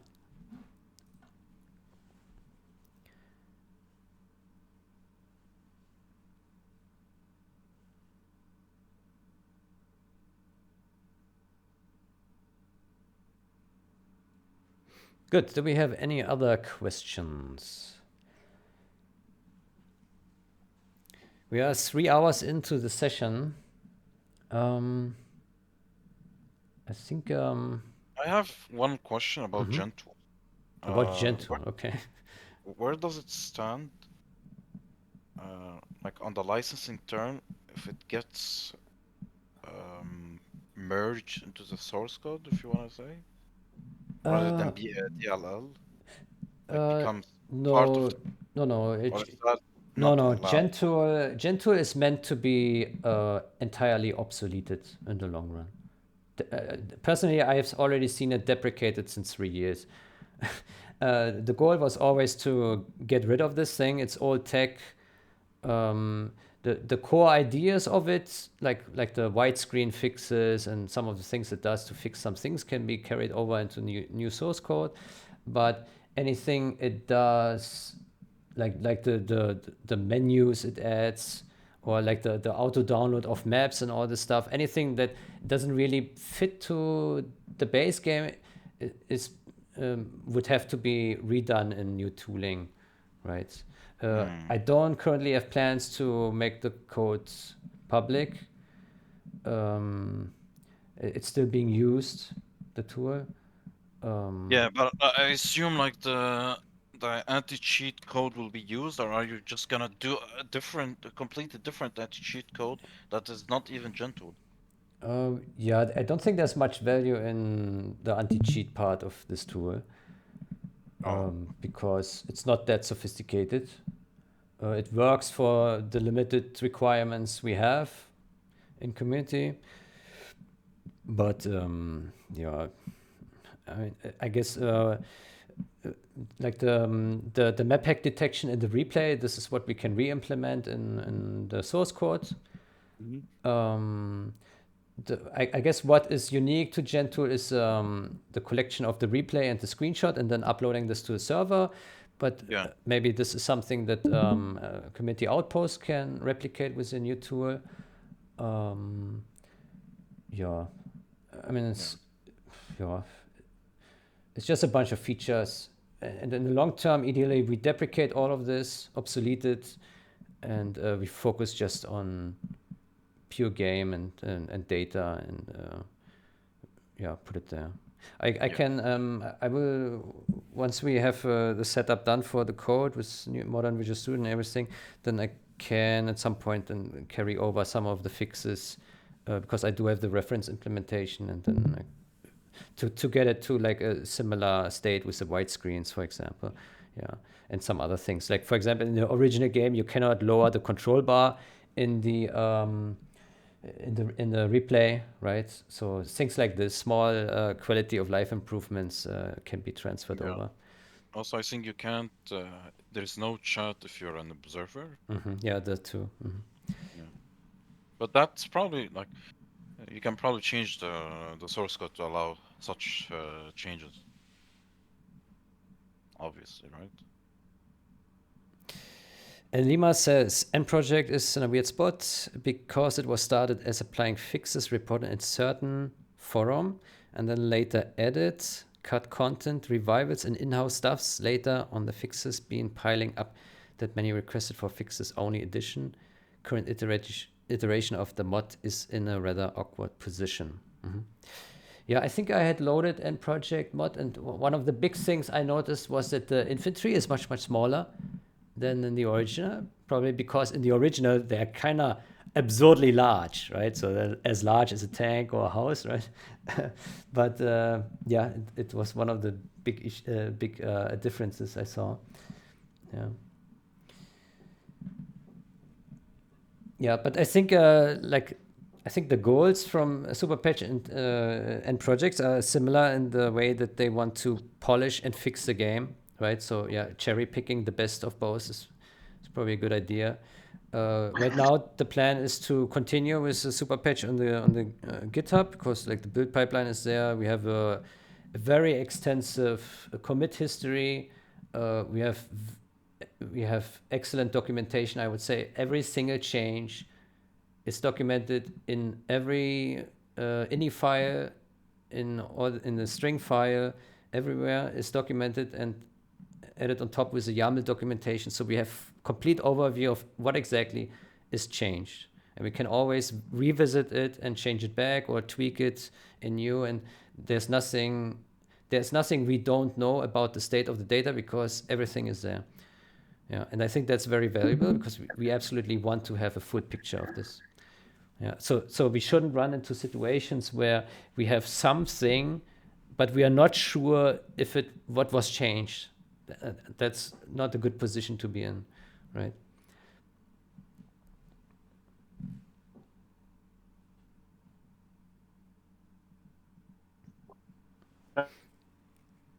Just a question when you said about get submodules. Which what did you mean? Which repo includes submodules? Right now, I mean, what's the repo? What's the submodules? Well, the idea is to split art from the other repository, to not balloon it with art-related changes. So right now everything is one. The idea would be to split it. If that is possible easily, then we can do it. If it's hard, then maybe we shouldn't. I don't know. We need to research this a bit. I need to research. I don't know much about submodules.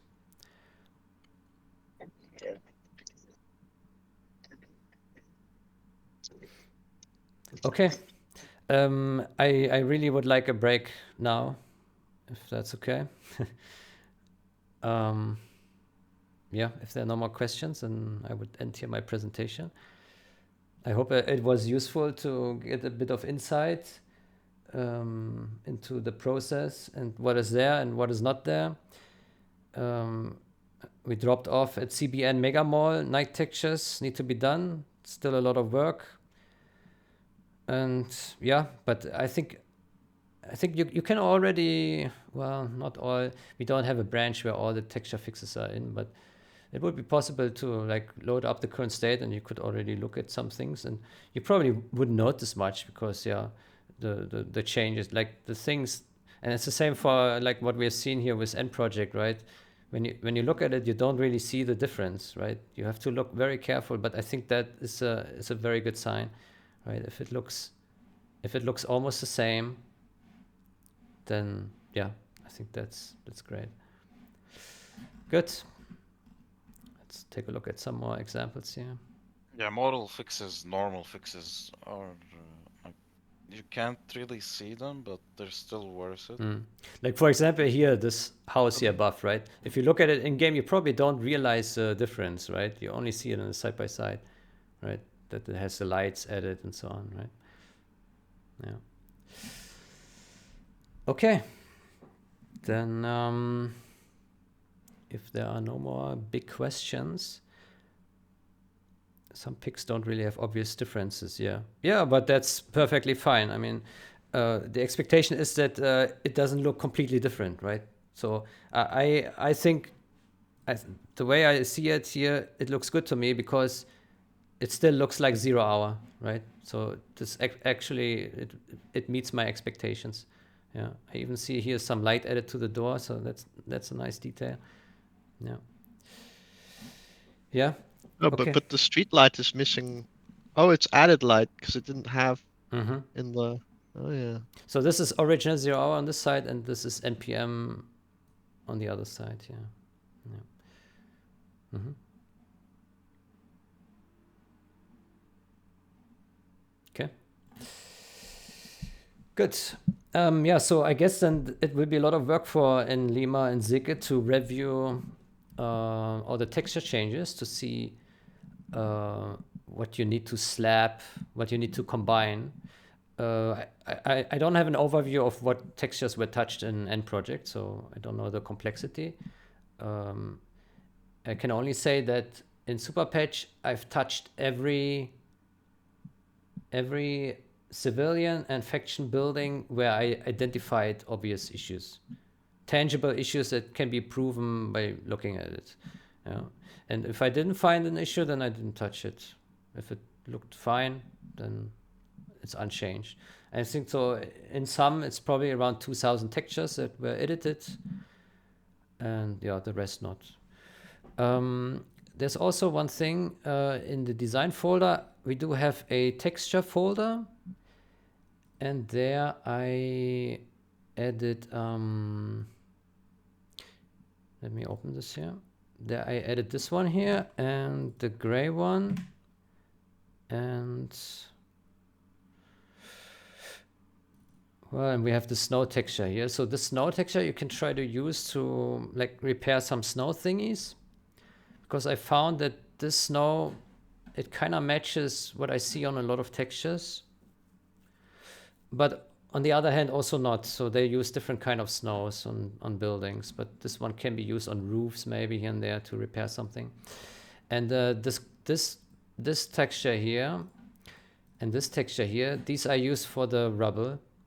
I found, so I basically I put this texture together until it kind of matched what I saw in the original texture. So the burnt houses and the faction models, they use this kind of thing.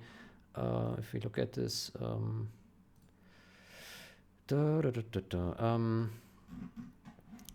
let me open this. Let's go to edited, art, textures, generate MIP. Let's open something here. Yeah, like this. Here we have an example, right? So as you can see, so the original texture looks like this. Yeah. And then so what I did, I made the rubble, made it consistent with the overall look, right? So this is what you see on most of the rubble textures. They have these black and white speckles everywhere, and it's looking almost always the same. Some textures have this here, and I found that this to be more like an inconsistency on the American ones, and I try to like make them more consistent with the overall look, and then yeah, it looks like this. So you can use these textures and then a layer mask, and then you can paint like over these, but I've already done this, so it's covered, I think. Yeah. In the alpha channels of the rubble textures, there is often also a situation. Maybe we can open here some rubble texture. Let me see. Like, how about this one here? Let's take a look. Oh, maybe that's not the best example. Let's load something else. Maybe this one here. Yeah, I think this is an example. So what you often see is, and this is really a minor nitpick from my side, but it's something that you can see, and that is floating pixels. You have this on many damage textures, and the easy fix is to simply paint black on wherever you have like a floating white thing, like so this one here and this one, because then what happens is in game you see like this thing shows a texture at this point here, right? These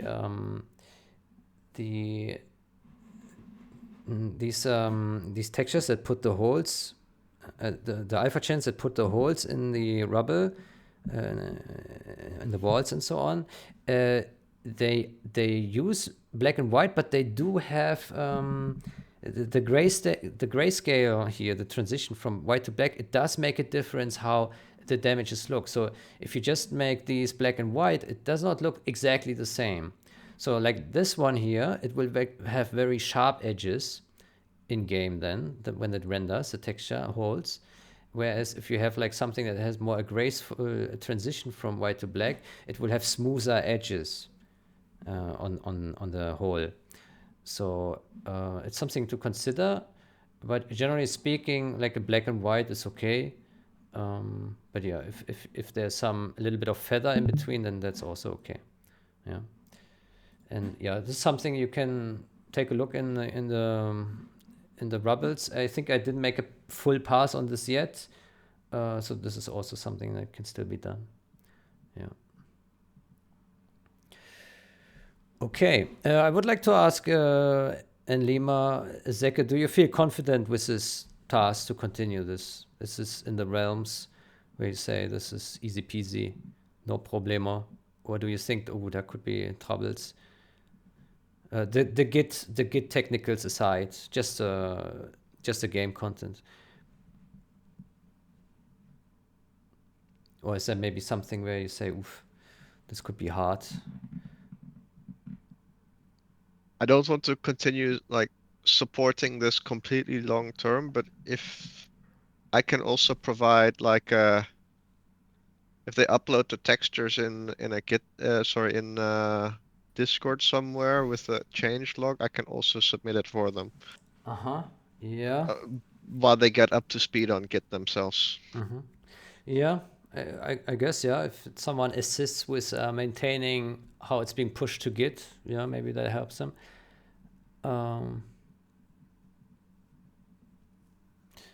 Yeah. I guess so. He asked where we have done our own fixes, but we will need to know which one is most suitable for this project. Yeah. Yeah, basically from my perspective, as long as it doesn't go like into a direction where it looks very different from the original game, then it's good. Like, so for example, when you look at I think Contra mod maybe, where there's one mod, a popular one, where all the faction textures were touched and they have like a really contrasty shade on them, which maybe looks different, looks interesting, but it's very different towards the original style, and you really see it. It looks much different. It still has the charm of the original, but the art change, the style change, really makes them pop differently to the eye. And in my opinion, that would be too much then if you change the fundamentals of how the art direction is, right? So for us, it's probably worthwhile to stay close to the original visuals.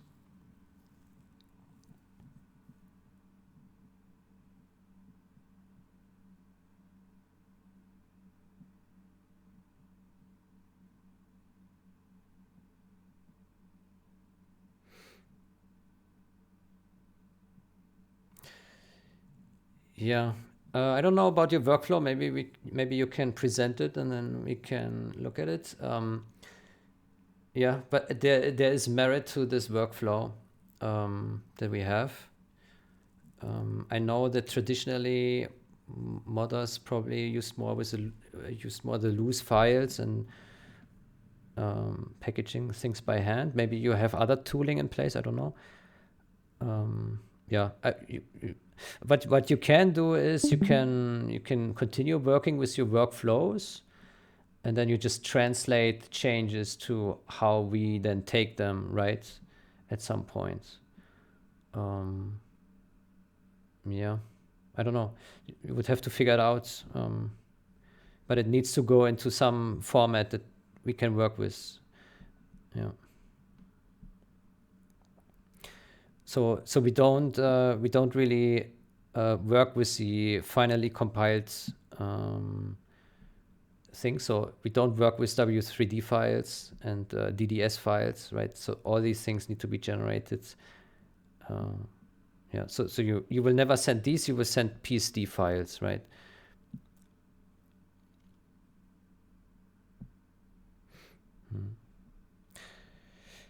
I do wonder. So I think the last time we spoke, there was word that Enlima has lost all the old source files for various textures, right? So I don't know how useful it is. Probably not useful to work with like DDS files. So things that we don't have the source from, like those things would have to be remade. The W3D format has the advantage that, yeah, all information is always in there, so it's not lossy, so that's good.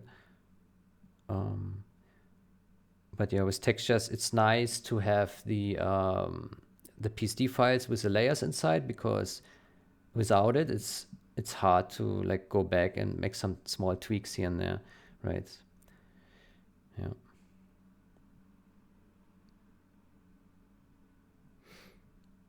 Okay, I really would like to finish this meeting here. I think it was a good introduction. Some things were hopefully learned, and yeah, I guess we will have more sessions and talk about some specifics. But yeah, doesn't have to be immediately. Can be once we're ready. I will research on the Git submodules a bit, see what we do with this. The easiest would be to just like continue with how we currently have it. Good. Then I will end this session here. Yeah, just note that the submodules are not easy if someone is not a developer. It's not very straightforward. If like asset, if the people who work on asset, it's not very straightforward to work on sub. Bless you. Yeah, I also suspect it will add even more complexity to how this is set up. Yeah, I could imagine. Good. Yeah, I wish you a great day or night, depending on your time zone. And until next time. Thank you. Bye bye.